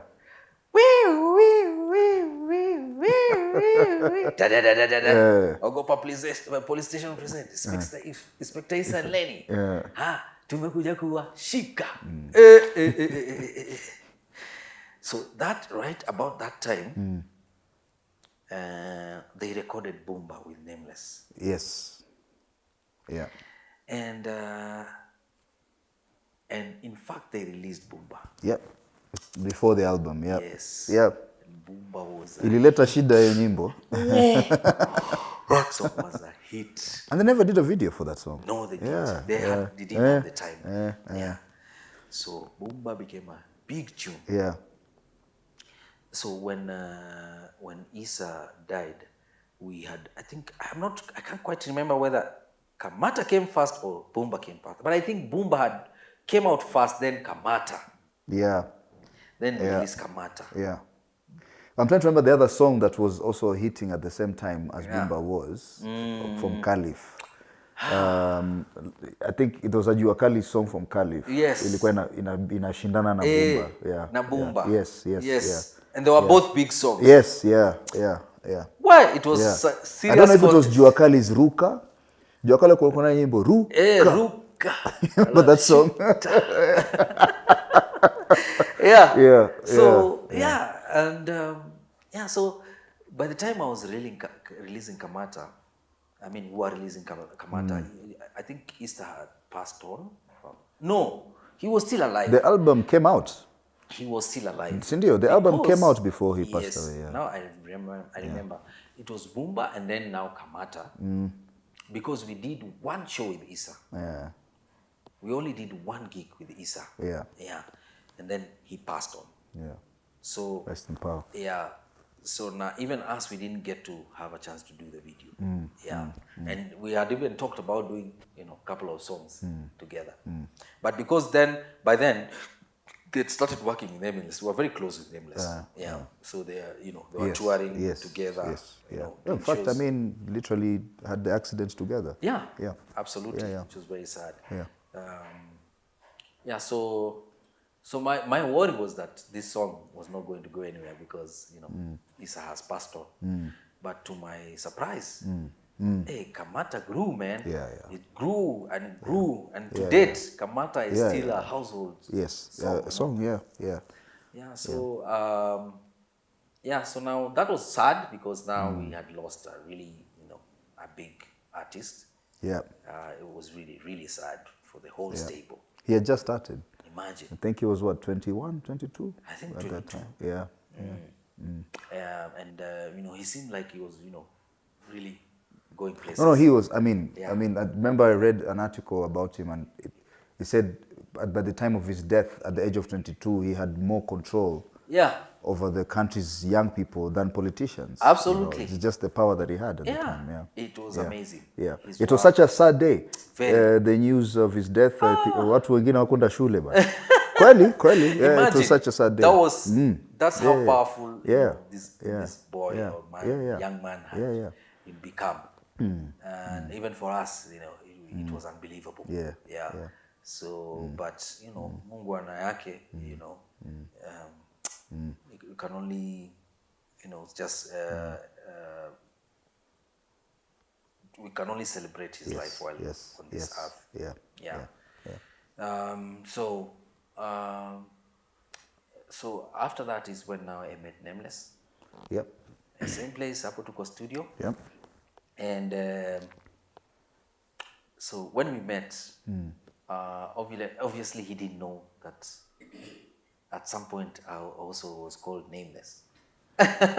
Because he only met with Kiama. Yes. Earlier on. When Kiama met him, I wasn't there. Yes.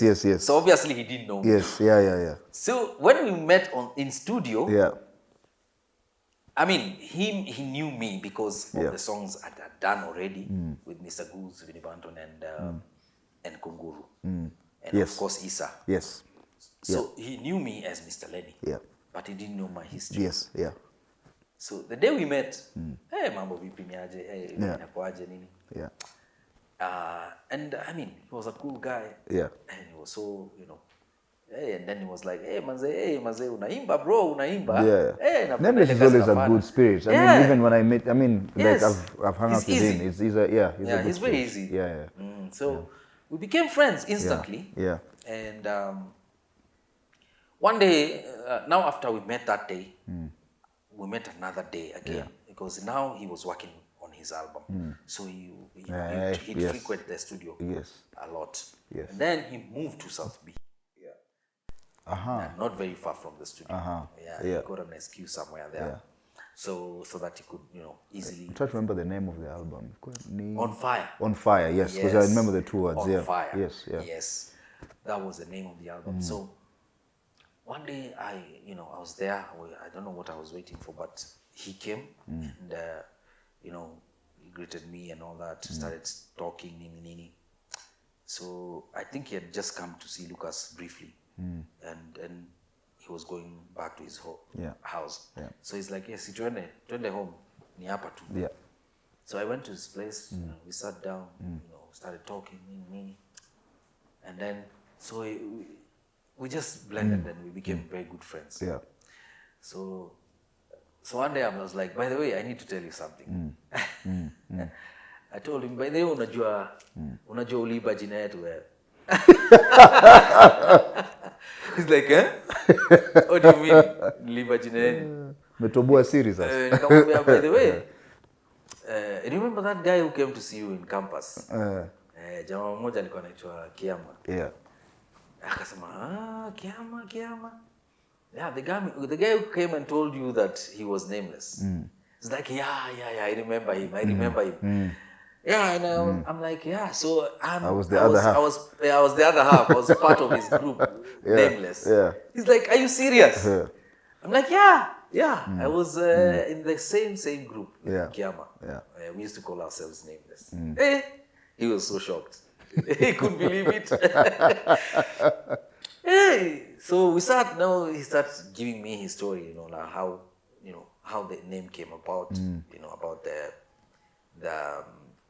the interview he did after doing the battle, the rap battle, and how he was named Nameless, yeah. Yeah, and that's how it stuck. Yes, yeah. And everything about what Kiama told him and all that. Yeah.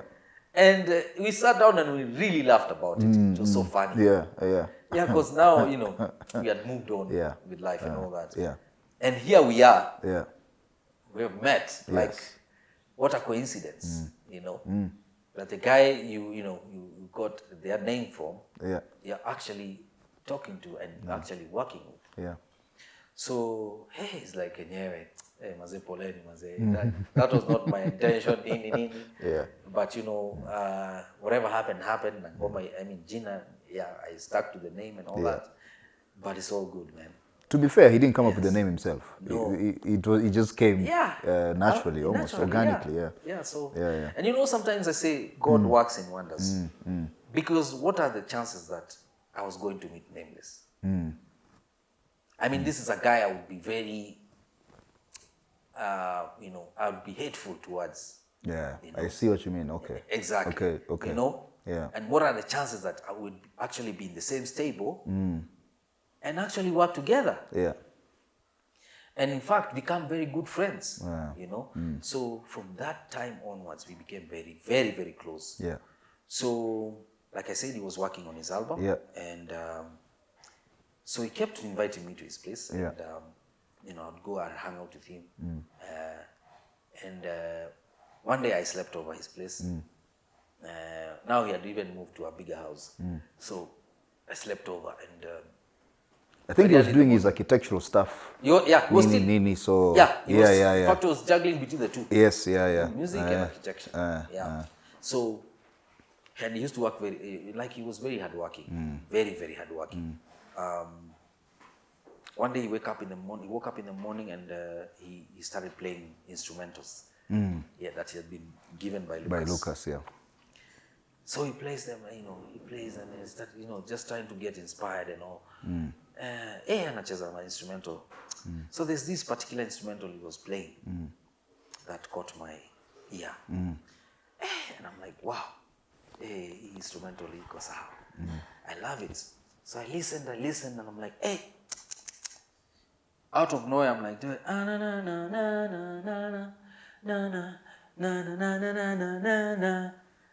So that's how it started. Me, I normally get ideas from the melody. From melodies. Okay. Yeah. That's how I started when I was in Kiama. Yeah. So the same meaning I applied onto this. Yes. And so, so I'm singing to that. Na na na na na na na na na. And I'm just like, what is that? Nino, I went like, just sing it. Na na na na na na na na na na na na na na na. So I kept on repeating that. And I was like, ini. So we sat down, started writing.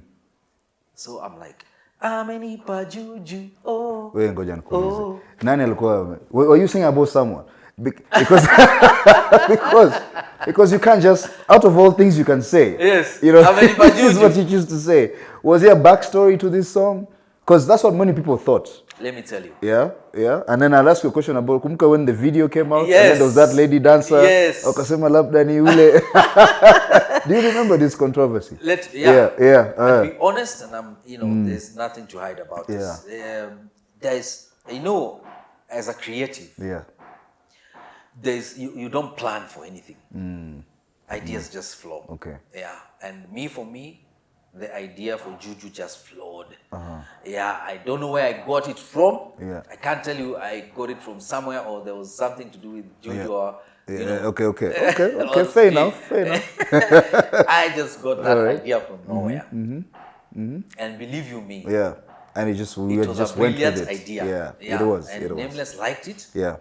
And even when we went to Lucas, I sang the chorus and it was like perfect. Like, he loved the idea. Yeah.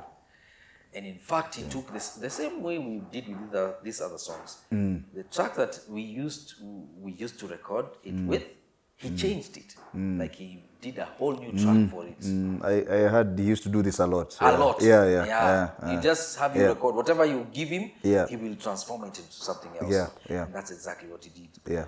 So there was no You know, some people would say, "Atio, CG, Nameless, Lenny have joined Illuminati." What? Okay. What was? Oh, the juju thing. Yeah, okay. because of that juju song. Okay. Others would talk really bad and say, you know, Ati Nameless joined Illuminati. That's why he didn't die in the accident and all that nonsense. Yeah. You know, people would talk yes, rubbish. You know. Yeah, but I mean, nobody knows. You know. When their day comes, you know, nobody knows, and nobody knows. You know, you walk down the stairs, you trip, and you fall and die. You know, it's not anybody's fault. Yeah, if it is your day, it is your day. Yeah. So I mean, he happened to survive in that accident. So yeah. And of course, the backstory to this was Ogopa this time. Yeah.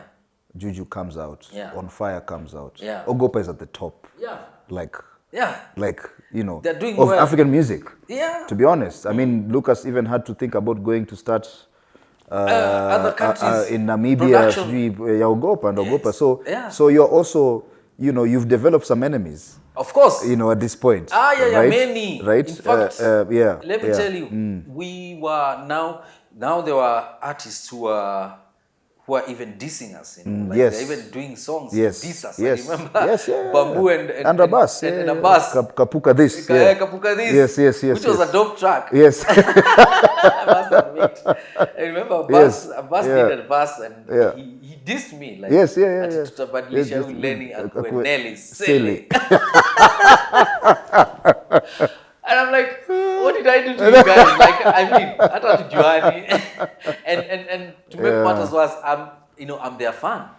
I used to be big fans of Abbas and Bamboo. Yeah. Because I mean, like I said, we used to go for jam sessions and in F2. And these guys would really do in their thing. They were really good at it. Yeah. So I mean, I was a fan. Yeah. Why would they diss me? I think it's now Klepto who responded to them. Yes, Klepto responded with Tuendele and they killed it. Yes. They killed it.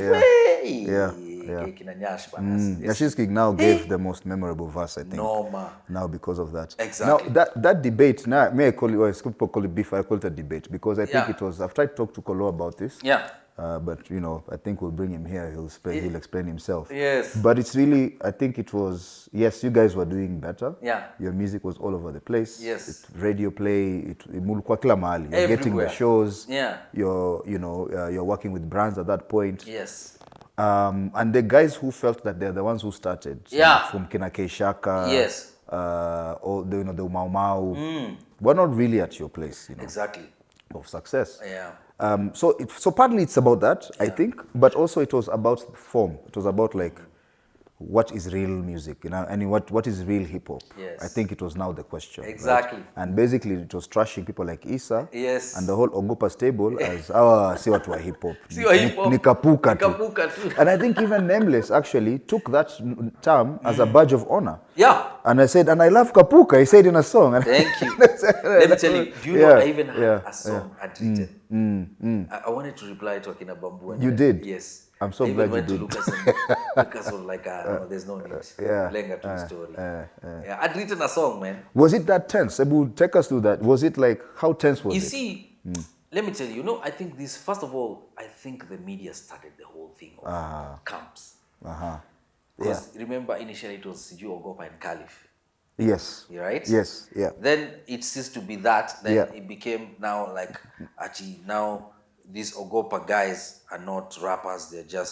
They're not even talented. Yes. In fact, they're journalists who used to write. Write articles and say, we can't even sing. I remember there's one particular journalist, I'm not going to mention him, but he wrote some very, nasty things and said that, I can't even sing. And even compared me to another artist and said that all we do is just make noise. So we really got a lot of bashing, Yeah. And, we are human beings. Yeah. We are all human beings. Yeah. And it can get to a point, just like the way social media right now is. Somebody can say something to you and you feel very bad. Yeah. Because that person don't even know you. Yeah. But they have the audacity to talk trash about you. Yes, they don't know what you've been through. They don't know what you've been through. Yeah. They don't know how you go about your business. Yes. They have never spent a coin. into your day-to-day life, and they think they have an opinion over you. And, that would get to a lot of us. You feel like, man, we are working hard, man. It's not, nobody's giving us for free. There was nothing for free, man. We are working hard. We're where we were because of our work. And I believe because of the talent that we have. It's not by fluke. And Lucas, by the way, Lucas would not record you if he did not feel you. You just said that, He could not record you. In fact, if you insisted, he would just do a song for you and that's it. And you go. But there are guys he picked. And he decided, these are the guys I'm going to work with. Why did he do that? Because he felt something, right? They sat down as a production house with Francis and Banda and they discussed all these things.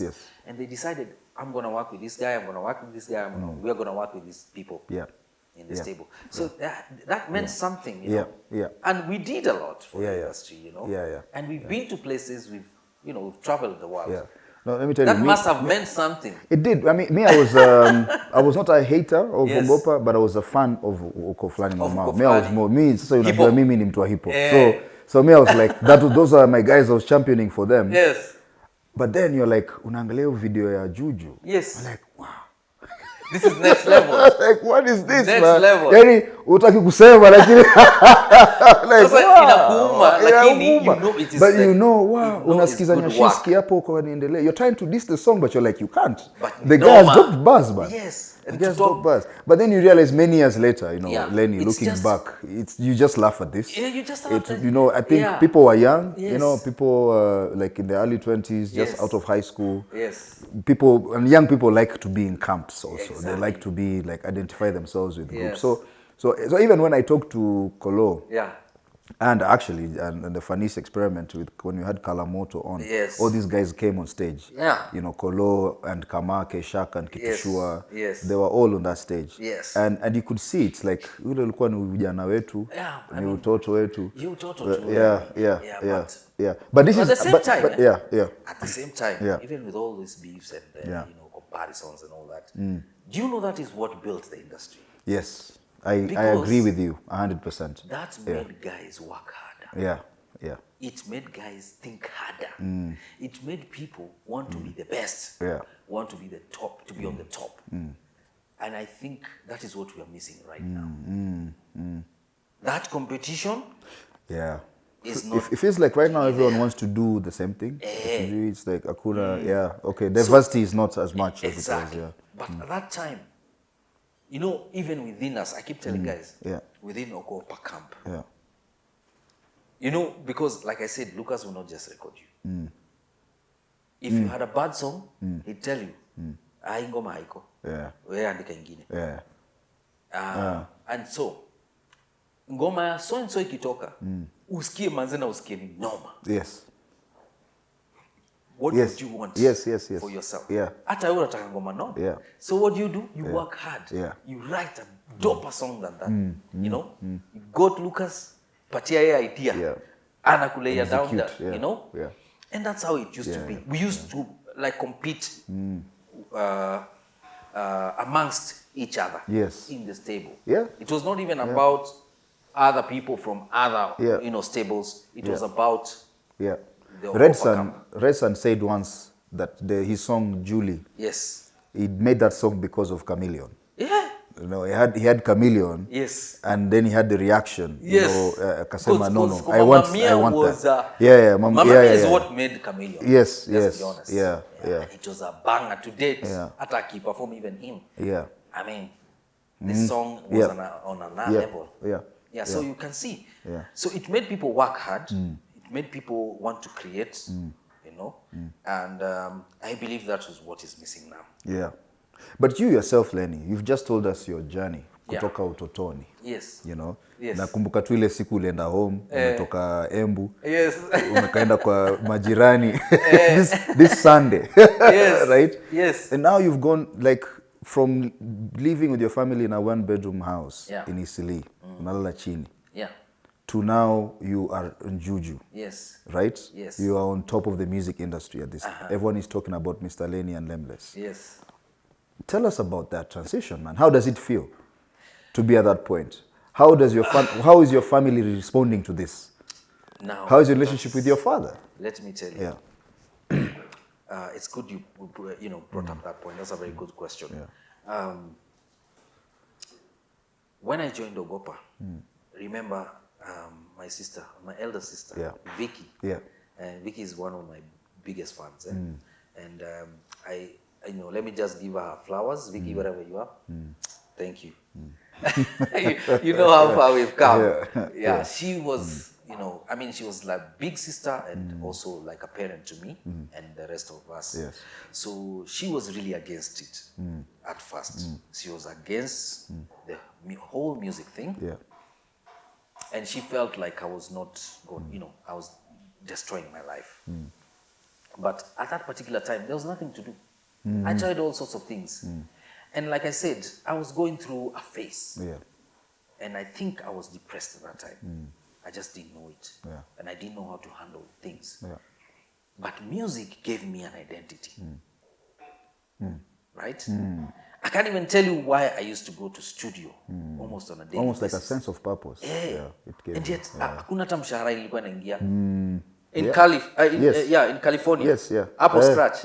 Like I said, me and Kema used to go to Scratch Records as if we were going to work. Every morning, Monday to Monday, from morning to evening. Yeah. Tuko nafika nyumbani usiku. Yeah. As if we were going to work. It gave us purpose. It gave us a sense of belonging. Yes. Yeah. Right? Yeah. So, when I joined Ogopa, my dad had now come into our lives, and he had already gotten his second wife. In fact, he had even tried to, I think I'll have to go back. When I was in Scratch, when we did Daddy Has to Know, and there was another song called Tumaini, and then there was another song called, Shuja, and then there was MCs. So one day my dad invited us for lunch at my aunt's place. And so as we were talking, the way you're just talking, in your house, Nini. Yeah. So he asked me, so siku hizi unafanya nini? And I told him, mi naimba siku hizi. Hey, he laughed and like, hapana bwana. Wewe huwezi imba wewe. Huwezi imba. Wengine, your brother can do it, but not you. Because my character was not, to him, ikuingiana. Character yangu, because me, I'm a very laid back person. Yes. I'm an introvert. So he didn't see how I could do the music thing. Yeah. But to his surprise, when he said that, it triggered something. Yeah. And I was so mad. I'm like, how can this mzee tell me this? I'm proving you wrong. Yeah. Okay. That time Nico Scratch, let me tell you, I worked hard. Every day in that studio. Yeah. Every day. Then, I remember we had our first, now when we recorded, I put that music on tape. Yeah. And when we met the second time, I played for him the music. So I played for him Daddy Has to Know, I played for him. Yes. And you know what he said? Hii hapana mziki. Hii hapana mziki. As we used to sing. Okay. So, I'm looking at this man, I'm like, what? I mean, I'm trying to prove something here. It's so hard to please. Yeah. Very hard to please. But let me tell you, I was mad, really mad. And I hated him, man. I mean, hate is a strong word, but I really hated my father. Yeah, never got along, basically. And he made that gap even bigger. But I said to God, you're the only one who can help me here. I have to prove to this man that I'm good enough. Yeah. And so everything changed when I went to Ogopa. Yeah. When we did Gilrai, this song traversed, like, ilivuka border. Yes. Yeah. Oh, yeah. Ilivuka border. Yeah. In fact, I got to board a plane for the first time because of Gilrai. Because of that song, yeah.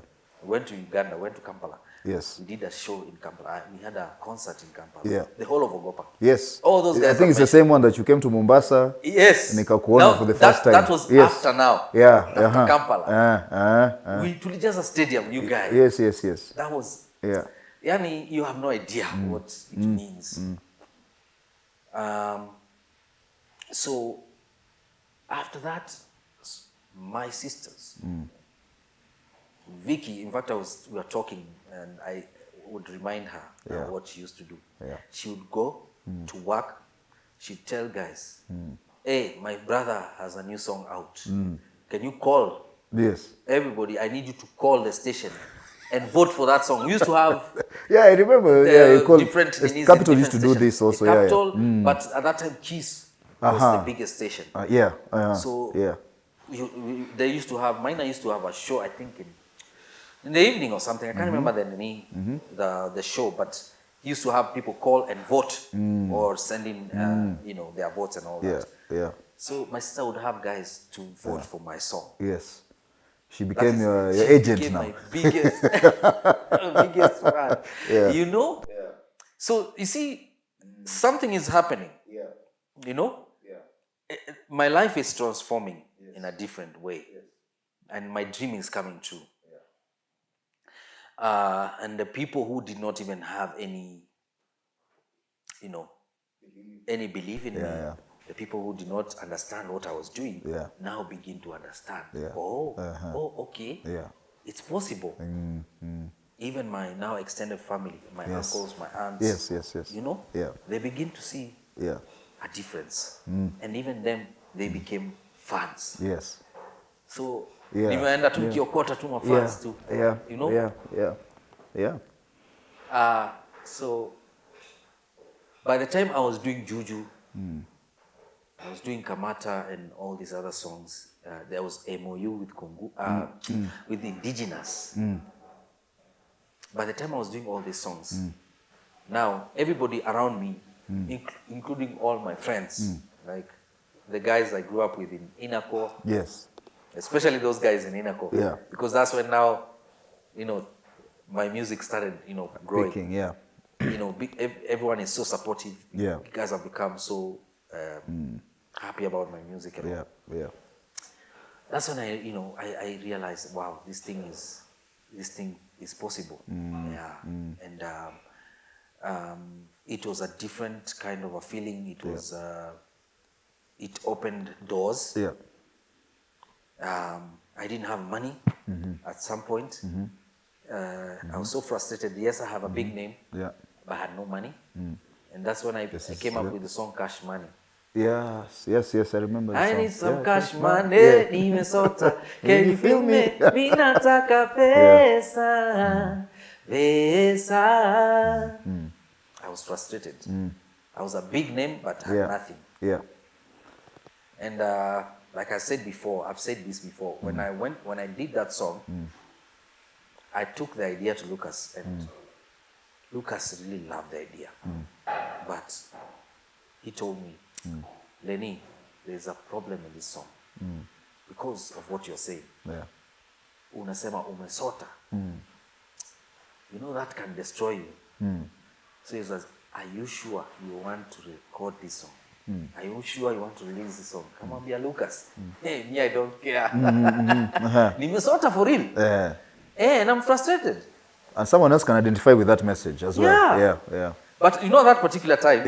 It was you were talking about. Yeah, I'm talking about me. Nobody knows even about the song or anything.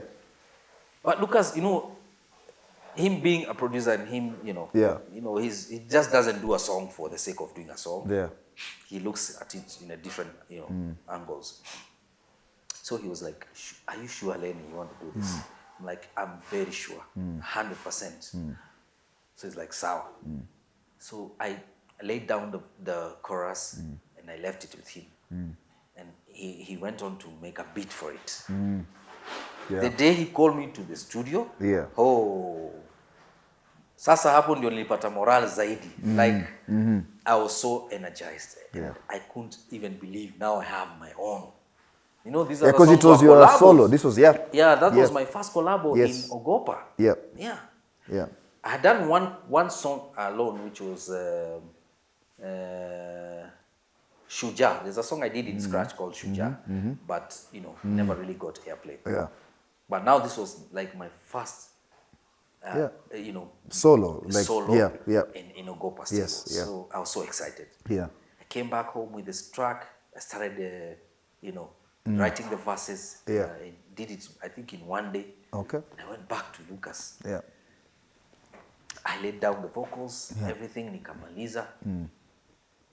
I left it with Lucas. Then after a few days, Lucas calls me again and is like, hey, your song is ready. And then he tells me, are you sure you want to release this song? Yeah. Lenny, are you sure? Me, I've done my part. Yeah. Now I leave it to you. Yeah. Please think about it. Yeah. He gave me the song. There was no time for thinking, man. This was it. Okay, yes. I'm telling you, I went and did copies. Yeah. And I distributed the song to all the stations. Yeah, it got airplay. Let me tell you, Kashimani was a big tune. Yeah. Minor played that song. Yes. Yeah. And to my surprise, people relate to this song to date. Yes. Kwanza saizi. Yeah. Kwanza saizi. The economy is not so good, so everybody relates to that song because of what I'm saying in the song. Yeah. So there's so much that happened in Ogopa, and I must say that everything changed. Now I started earning some money. Yeah. I got a phone for myself. I started getting calls for shows. Yeah. And then now when I started working Nameless, now everything changed completely. Nameless did something that I never thought anyone could do for me. Yeah. Nameless had a tour in the States. And it was his tour. And we had already done Juju. Juju was doing very well and already released the video. Yeah. And that was in 2004. Yeah. Yes. So he was called for a tour in the States. So he sat down and he thought about it, and he was like, you know what? I think I need to incorporate some of the people I've worked with.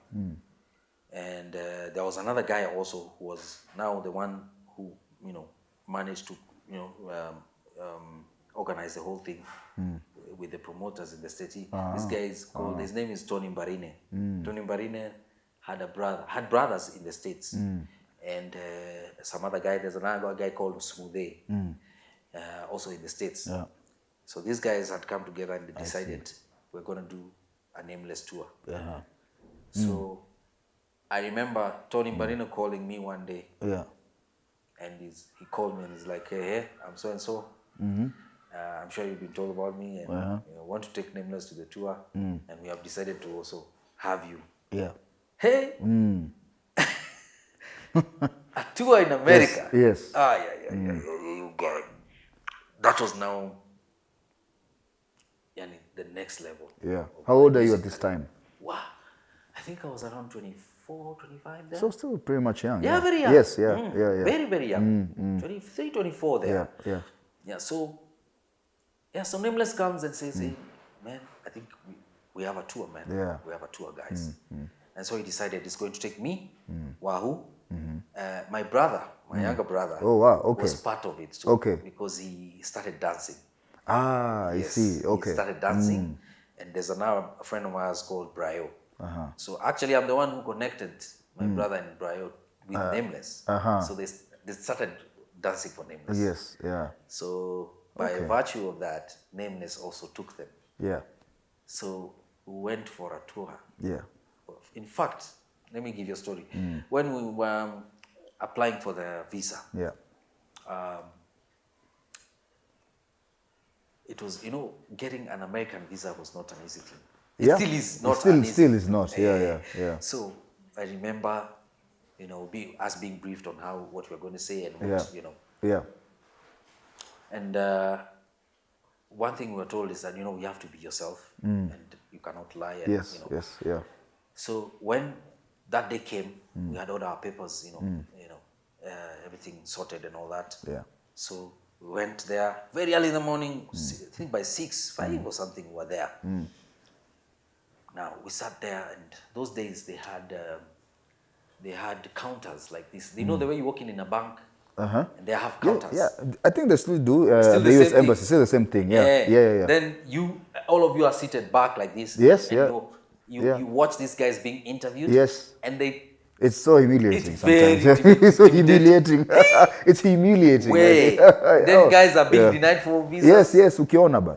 Let me tell you, and we were some of the last guys to be interviewed. I think we were like the third last people to be interviewed. And remember, we came in there from 6 in the morning. So just sit there. Yes. And then you can't call anyone because you've left your phone outside. Yes. You can't talk to anyone. You're just there. There's no even lunch, nothing. Yeah. So as we are talking, because now we are bored, talking all of us, including Tony Mbaride, who was now their tour manager. Yeah. All of us, Wahu, my brother Christian, and Brayo, Nini. I was just there talking, and I told them, you guys, if you are asked to sing, this will be our visa to the States. And that's not just passed out, it was just a comment. Sasa ikafika time yetu kwenda kwa interviews. So now, because we've gone as a group, that's one of the interviewers was like, we have to interview each and every individual. You can't. You can't go as a group. Can't go as a group. Yeah. So each and every individual, I have to look at their papers and I will interview separately. Yes. So we all went in one by one, but they called our manager. And so the manager talked, they said, you explained to them what you are doing, we're there as a group, but they still wanted to interview us as individually, which they did. But now, once they were done, and then they checked our papers, one of the interviewers was like, it was a white guy, and he was like, now, you guys have said you're musicians, right? Right, yes. I want you to sing for me. Hey! I did not even waste a second. I told guys, now we're going to do juju. Sawa. Amenipa juju, ni majuju, ni mesha. Even our manager, amenipa juju, we're there singing and dancing. Remember Juju, we have a dance. At the visa office. Yes, right there, and guys are behind us. Even before we were finished. Guys are clapping for us. Oh my God. That was our ticket to the States, let me tell you. That guy had no choice. Kila mtu visa.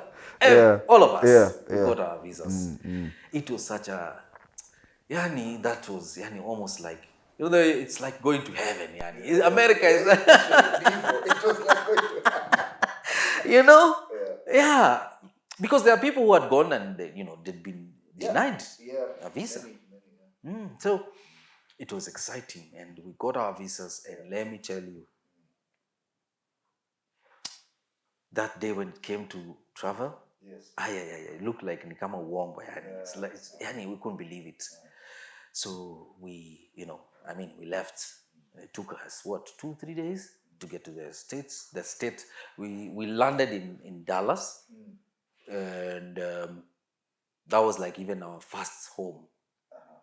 Then this Texas, Dallas, and these guys had prepared for us a place. Like they took somebody's home, and they each gave us a room and all. It was a big house.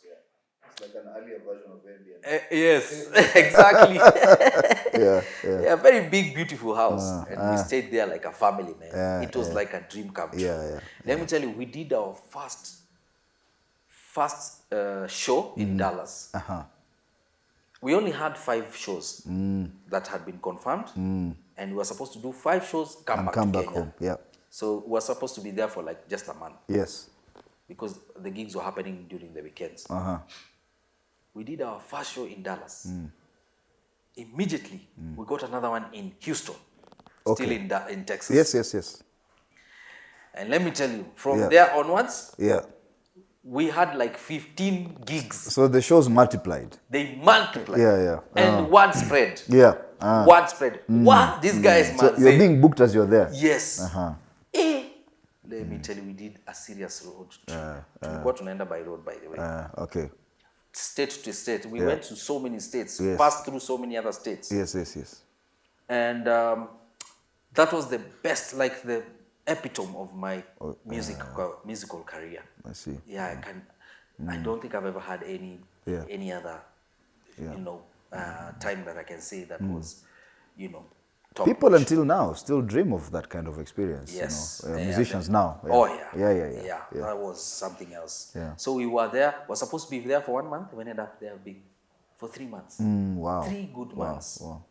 Yeah. It was an experience and a half. Yeah. I will never forget it. And I'm thankful to Nameless and Tony Barine for giving me that chance to be in that tour. I learned so much. We got so much love from the people. My goodness, the love was awesome. Yeah. And that's one of the reasons why I love Kashmani. Githurai and Kashmani. I remember the first day I performed Kashmani on stage. One lady just came out from nowhere and started just making it rain on stage. You just literally like dollars and just, I need some Kashmani. And from that day, everywhere we went, somebody was making it rain on stage. Okay. You can imagine. So Kashmani for me is a very... Yani is one song I am so proud of. It's a single that I will always treasure. And Githurai, because Githurai was now what brought me to the limelight. Would you do a remake of Kashmani with a younger artist now? I don't mind, as long as the thing about remixing a song, or even someone to sample it. Yes. And then like make it to the new kind of flavor. It's okay and it's good. In fact, you just reminded me when we were doing the remix to Githurai. Lucas was not really for that idea. Because he was like, when you're doing a remix, you really have to outdo yourself. Yes. Like it has to be better. It has to be better than the original, obviously. And I can say we were lucky because the remix. It was. In fact, people know the remix more than the original. People don't even know the original song. No. And it was a banger. So, back to your question. Yes, I wouldn't mind somebody doing a remix to it. Yes. Or, just redoing the song, but you have to make it better. Yes, this is the standard. Make it bigger. Yes, that is the essence of doing a remix. You just make it bigger and better. Right. So that's the journey, and after that I collaborated with other artists, and at some point I had to leave Ogopa because there was a line up, because I wanted to do an album. But there was a lineup, like they had already decided who's going to do an album and who's not going to do an album. So mimi niliangana nikaona bado niko mbali sana. And I am curious and I want, I had this hunger. I wanted my, to have more songs out there of my own. So, and then they introduce these contracts for albums. Some very harsh contracts. Okay. They're becoming a proper label. Yes, a proper label. But I felt that it was not going to work. And because again, I had to stay for so long without releasing music. I decided I needed to, to look for other stables. So I went to, I think I started with, I worked with Musyoka. Musyoka. Actually, one day, I don't know what I was doing there, but one day Musyoka calls me, and he's like, niko na beat flani hapa Lenny. Hii beat no unaweza hii, you can do some good to it. So I went to Homeboys. At that time, I used to work for him, Homeboys. And I entered the studio and he plays to me that instrumental. And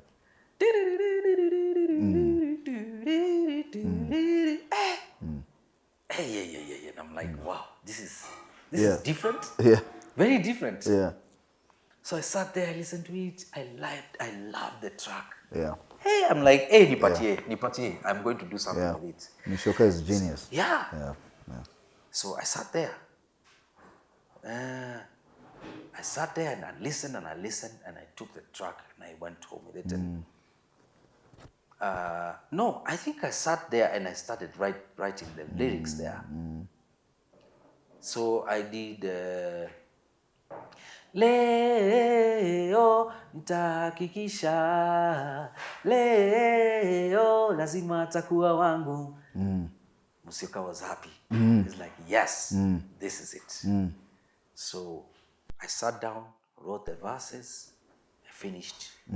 We laid down the vocals, and by the time he was done, he was like, what do you think? Yeah. Me, I'm like, yes, I love it. So I left it with him. Yeah.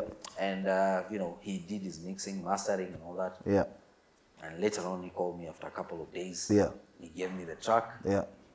I went on to the stations. Yeah. Dope track, another banger. I gave yes. it to the, I think Minor was still playing that in Kiss. Played the song. Yeah. It would play 10 times a day. Yes. It became such a huge track. Hey, this is now a second single of my own. Yes. I was so energized. I'm like, wow, okay, this is working. So, but at the same time, I think he was working with Dij. I think they were working with Dij. Musyoka. Okay. Yeah, there was Dij, and then I think there was other. Even Nameless did something with he did. Musyoka. With him and Nonini. Friday. Yes. And also Ambrose, they teamed up with Ambrose. Yes. Ambrose did a song for Nameless and Nyashinsky, Najidai. Yes. Which was a dope track. Yeah. So I decided I needed to now get a producer whom I'll be, I will stick with. Yes. So I went to Ogopa, to RK studio. Yes. Robert Kamanzi. Burundian guy. Yes. Yeah. So RK had a studio somewhere here on Ngong Road, off Ngong Road somewhere. And so I went to see him, we spoke. I already had many ideas. Some ideas that, I had while I was still in Ogopa. So I shared with him and was like, I think this, you have so much. Yeah, why not? Let's work. Yeah. So the first track I think I did with the RK was Jaja. There's a song called Jaja. It goes like, nasikia nimejaja, nasikia niko fiti sana, nasikia nimejaja, niko poa sana, mambo sasa freshi. So I did the song, and same thing. I took it to the stations. They played the song, and I felt, wow, okay, this is not so bad. So now I'm like, I think I can do my album. Yeah. So I sat with RK and we started recording. And I recorded a couple of songs, about 7 to 8 songs. And but it reached a point I was stuck. I didn't have enough money to finish up the project. Yeah. So I was able to do one particular song, finish everything, do vocals and video. Yeah. And that's when I did Helena. Yeah. Helena, oh, Helena, uko wapi supu wangu? Was that RK? Yes. It has the RK feel, the Zouk feel. Yeah. Yes. Absolutely. And that is the song I was supposed to do at Ogopa's. Yeah, but I couldn't. Yeah. So so RK did a dope track. Yeah. And after that, I looked for money, and I went to, I got some friends and we shot the video for Helena. Yeah. So again, Helena, very well received. Yes. In fact, I remember I even sent it to Channel O, and they would play that song as if it was their own. Yeah. They really played that song, which for me was a good thing. And that's when I really decided now I'm going to do an album. So for the album, I teamed up with a couple of guys. Nameless was in my album. There's a song we did because we had agreed, when we did Juju, we agreed Juju was going to be on his album because he was working on his album at that particular time. Yes. And then when your time comes. Then my time comes, we're going to do another song. Yes. So we did a song called Vuruta Kamba. Yeah, which I never released, but came out with the album. Yeah, so Nameless featured in that album. There's Big Pin, and in fact, the song I did with Big Pin is what I used to name the album. Yeah, it was the album title. Yes, album title. Kwa Nini. Yeah. Yeah, the song is called Kwa Nini Nini, but I decided to get the name Kwa Nini from that song. Yes, there's been a break in your career. Yes. It could be in a good way, it could be in a bad way. Yeah. But maybe just like for people who do not know, what has Lenny been up to since those days? Yeah. Well, so after I did my album, Kwa Nini, at some point I got stuck, and I needed to get funds to finish the album, and so I'd already done a couple of songs. I was actually almost done with the album, but now having an audio, just audio, so the songs on audio, that's not enough. You need to have videos. Yeah, you need to have videos, and you need to have a strategy of how you're going to market the songs, distribution, all that stuff. So I was stuck, and so I just kept recording, but I didn't have a plan per se. So one day I was in Homeboys, and actually I think I was at home, and my John Rabba called me. John Rabba is a good friend, and he told me, you know what, you need to come to the studio. There's something I want to talk to you about. So, he had seen me, doing my thing, and he felt, maybe this is an opportunity. And I think we had even done a project, like there's something that we had done. I think there's a song we did, Mimi, Jua Kali, is it Ratatat? Yes. Mimi, Jua Kali, and Ratatat, and Waire. Yes. Yeah, there's a track we did. There was a project. I think it was something to do with the not politics, or something to do with. Yeah, so we did a song. We did a video for that, and then we released the song. It was out, and then so after that is when John called me and said there's something he needs to talk to me about. So when I went there, he was like, I have somebody I want to introduce to you to, and I know you've been working on your album, and so I feel like this guy can help you now finish up and launch the album. So what he did, he introduced me to Peter Ndwati. Peter Ndwati is the owner or the CEO for Pine Creek Records. So when I met Peter, Peter is a cool guy. We spoke. Peter also happened to be the the CEO for Resolution Health at that time. I don't know whether it's still there, by the way. But so Peter Ndwati has a love for Kenyan music also, and he loves the urban pop music. I think he supported Atemi's album as well. Yes, not just Atemi. He was, in fact, at that time already Dij, I think, had already been signed. Atemi, and then there was what's her name? Sheila Mwaniga. Yes. So I he also incorporated me into the label.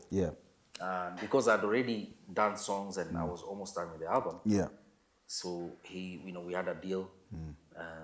So he sort of he became the executive producer for the album. So so he enabled me to finish the album. Do the covers, all that stuff. All the the nitty-gritties that go into the making of an album. And we actually launched the album, but it was a very small kind of a setting in Carnival. We even had a small listening party before that. And so I released the album Kwa Nini. Then after that, I think that's when now my son came into the picture. I see. Yes, my wife got pregnant, and so I had to think of something to do, because music was not really I was still not making money from music. So I had to think of something quickly that would sustain while I was still doing this music thing. And so I decided, okay, because I'm going to have a child, let me just start something. And I ended up into the events organizing and planning business. So I started, I teamed up with a friend. His name is David Kahindi. He has been in the industry for quite a long time. That is the events business. And so he was like, he's the one who introduced me to the business. So he's like, why don't we team up and try and see what we can do together? And so we formed a company, and we started working on things like team buildings. We did a lot of team buildings. We did kids entertainment, and things like now, just family fun days, end year parties, all sorts of events, birthday parties, all that. And that's what I've been doing all this time. All this time I've been doing events here and there. And in fact, at some point now we went our separate ways. You and David. Me and David. And I started a company called Japal Entertainment. So Japal Entertainment is basically the same thing, events all around. Yes. Whatever comes up, you do it. Whether it's a wedding, whether it's a birthday party, end year party, anything that comes along. I mean, events is wide. Including performances. That time from catering to perform. Music, all that stuff. So that's what I've been doing all this time. But it hasn't been easy, the thing about business. One thing about music I'd like to say is that music requires your 100% focus. It's very domineering. Yes. Yes. People think that you can just go into the studio, record a song, do a video, release it, that's it. And then you go and chill. Start making money. There's so much that goes into music. There's a lot of work. You have to put in a lot of investment. And it's an expensive affair. And it requires a lot of, you have to be patient. Just like any other business. You have to be patient. It doesn't happen. You just don't become a hit one day and start making money the next day. And for those people who done it like that, we've seen that it also just crumbles very quickly. Very fast. The faster you become a star, the faster you drop. So I have been lucky enough to to have a couple of hits. I'm happy that I'm not a one-hit wonder, as they say. It's not a couple. It's actually quite a catalog. Yes. So I've been lucky enough that God has blessed me, to have been able to work with a lot of producers, a lot of artists, and also just to be able to get opportunities to travel the world, meet new people. See a lot of new culture, different cultures, all over the world, and get to experience life in a different way that I never ever, expected. And I'm very thankful to that. I thank God for that. And everybody who has been in my life, who supported my craft. I'm always grateful for that, because it's not for everyone. It doesn't happen for everyone. Even though I'm not yet where I want to be. But I am still grateful for what I have achieved so far. So right now, I sat down and I decided I'm gonna do this again. It's been a long break, and everywhere I go, even the clients I work with, everybody keeps pressuring me. Like, hey, Lenny, tunatufanyia hii kazi lakini unatoa ngoma lini? I'm always pressured. Because that's what you're known for. Yes. Guys keep, including my family members, like, my aunties, my uncles, my cousins, even my nephews, my nieces. People want to see me sing, and so at some point I'd given up. I won't lie to you. I'd given up with this music thing. But through friends, very close friends, let me mention one, but a few. One very, very, very, very, very good friend. His name is Sapat Opips. Yes. Sapat Opips has been a major,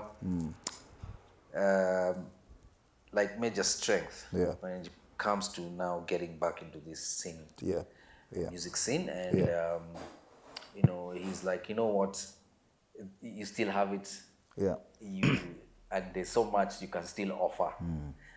So we sat down, we tried this thing. We've been doing it for quite some time now. You're working on a new album now. Yes. It hasn't been an easy journey. How long have you been working on this new project? Over 5 years now. Oh my goodness. Over 5 years. Trying to come up with something. And we have tried projects here and there. And they haven't been, quite successful as we would have wanted. But we sat down sometime early last year. No, not early last year. Sometime last year. And we're like, let's try it. Let's just, let's give it a try. Me had given up, but Pato was quite positive about it. And, we said, okay, why not give it a try again and see it? I mean, people have tried it, others have made it, others haven't. But, nothing comes easy. That's for sure. Nothing in this world is easy. And if you want to make it, you have to go out there. You have to showcase what you have. Whatever it is, it doesn't matter what it is. Just put it out there. You just never know. You really never know who is watching or who is listening. And you might just, get onto something that will now propel you to the next level. So we sat down and we came up with a plan, and now we have a team. Sapat being the executive producer, I as the artist and the creative, and then also we have involved other people along, and we have Mchizi Gaza. Yes, Mchizi Gaza is an artist, musician. He's a vocalist. He's also a rapper. A very good one at that, and very, very talented. Yes. And he's also an actor, by the way. I didn't know that. He's an actor, and he comes from a family of actors. Mchizi Gaza is a nephew to Jimmy Gathu, or the Gathus, so to speak. And his mother is an actor, a very renowned actor. So he has that in him, and so Sapat felt like we should incorporate also. We should incorporate in the project, because he has these hidden talents that most people don't know about. And he's in the project as a songwriter, but we also want to feature him as an artist. Yes, I was going to ask. Yes, we have to do something, me and him, just to show people, because a lot of talent in this country is not being seen because of challenges. People are going through a lot of challenges, and they're not able to showcase what they have. So Mchizi Gaza is one of them, and I believe he has something to show.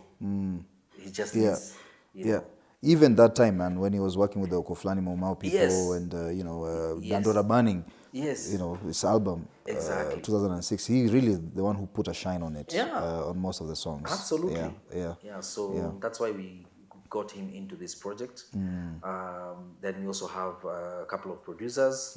But the main producer right now is a guy called Alfie, Ama Al Pachan, if you like. That is his Jina Usani. He's very good. This guy has been there for quite a long time. People don't know about him, but he's quite good. He's done a lot of projects. In fact, he was when we started working with him, he reminded me that he was there when we were doing Githurai. He was in the studio. He was in the studio. I was, I don't even remember this. This is, so sometimes God works in vain. interesting ways. Yes. I mean, what are the chances that we would be working with a guy who was there when I was starting? When now I got into the a song that propelled me to the next level. And working with the best at the time. So Al Pachan has a lot of experience, and he's quite talented also. And already he's done us a track, and we've done the first song. We released the first song called Coco. Coco is in all my. He's on YouTube. In my channel, you can go to Mr.Lenny 254. Tell them. Coco is there, and also it's streaming in all platforms. Spotify, iTunes, all those. It's there. So you can see the works that has been done by Al Pachan. So he's quite good. And so we've done a couple of more songs with him. And then how many tracks so far on the album? I think we've done like 4 tracks with him. About 4 tracks. About 4 tracks with him. And we're still going to do some more. Yes. Okay. We have like 10 tracks. But Al Pachan by himself has done at least 4. Yes, and still continuing. And we also have some guys. We've also worked with some guys from Malindi, producers. Yes. There's a guy called Sango. He's also a producer, very good beat maker. And then there's Kevo. Kevo is in a group called Reborn, Music Reborn. Okay. In fact, I did a collab with them about 4 years back. Okay. There's a song we did called what's the song called? Oh my goodness, how could I forget? Home and Away. My mind, we did a song with them, with a group called Reborn. And these boys are from Malindi, a group called Reborn. Okay. But one of them is called Kevo. He's also a producer. And he's also a lead singer. Like a lead singer in the group. Very good. Also. And he's working as well on this upcoming project. We featured him in one of the songs in my album. And is it 1 or 2? I think about 1 song. 1 song. Which other features do you have? And then there's should anticipate. Which other features should you anticipate? Or you're thinking about maybe. Yes. We've worked with. I think I need to mention that we're gonna have a song out after this. The song we're about to release now. We're gonna have Sage. Okay. On one of my songs. Okay. I've always wanted to work with Sage. Okay. Sage is she's a really good vocalist. She also plays keys, nini. Yes. She's quite good. Yes. Very good performer. I saw her perform just the other day. I was at her show. Yes.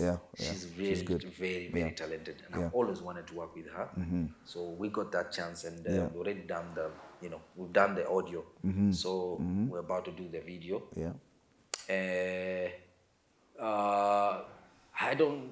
I'm not going to mention some of the other guys. Because there's some things that still not been concluded. It's okay. There's some technical things, So we have to, but there's some more people who we are going to work with. Some new artists also. It's good to have variety. So we'll have some new artists who are also going to feature in the album. And so I'm excited. I'm really excited. Because it's a new. Sorry. May I just refer to something? 6-4 yes, 6-4. Kuna 6-4 na nani mwingine wa Malindi? After Sango? Siliko Sango, Kevo na Sango. Okay. So as I was saying, there's another producer that we are working with. I've worked with him before. Actually, he did a song in my album, Kwanini. He did a song called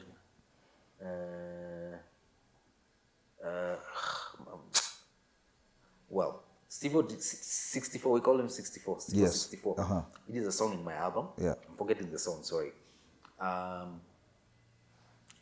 We are also going to have him feature in this album, and we have already done a song, and we are also going to work, maybe having do 2, 3, 4 songs. Okay. Yeah. Yeah. And I think, we are headed in the right direction. Yeah. And it's been a long time coming. Yeah. So I'm excited. I'm looking forward to it. Yeah. And I'm ready to showcase Yeah. what I have. Yeah. So all I can say is, I'm happy, Yeah. to be back into the industry. And from the little I've done so far, I'm seeing very positive feedback. Yeah. So I think I'm gonna, continue with that. Yeah. And so I'll keep pushing because it's a lot of work. It is, but it requires dedication and passion. A lot of dedication, a lot of time, a lot of resources. Yes. But I'm willing to do the whole way. The whole way. Yeah. So all I can say is thank you so much, everybody who's been supporting me all these years. All my fans, I really thank you. And I also would like to, tell all my new fans, that they should expect some more music, more and more and more and more music coming soon. Yeah. So, and I thank you, people like you, Gala. Yeah. Because it is through such platforms that we are able to showcase what we have done or what we are doing. And this is the only way to take the industry to the next level. When you share your story, or when you share what you have done and what you're doing, not only does it help you, but it helps others. Others as well. Yeah. Yes. Yeah. So this is not just for me. Yeah. It's for everybody else, especially for creatives. Yes. Because I know, creatives, we go through so it's much. Not easy, man. People don't talk about it, but creatives go through so much.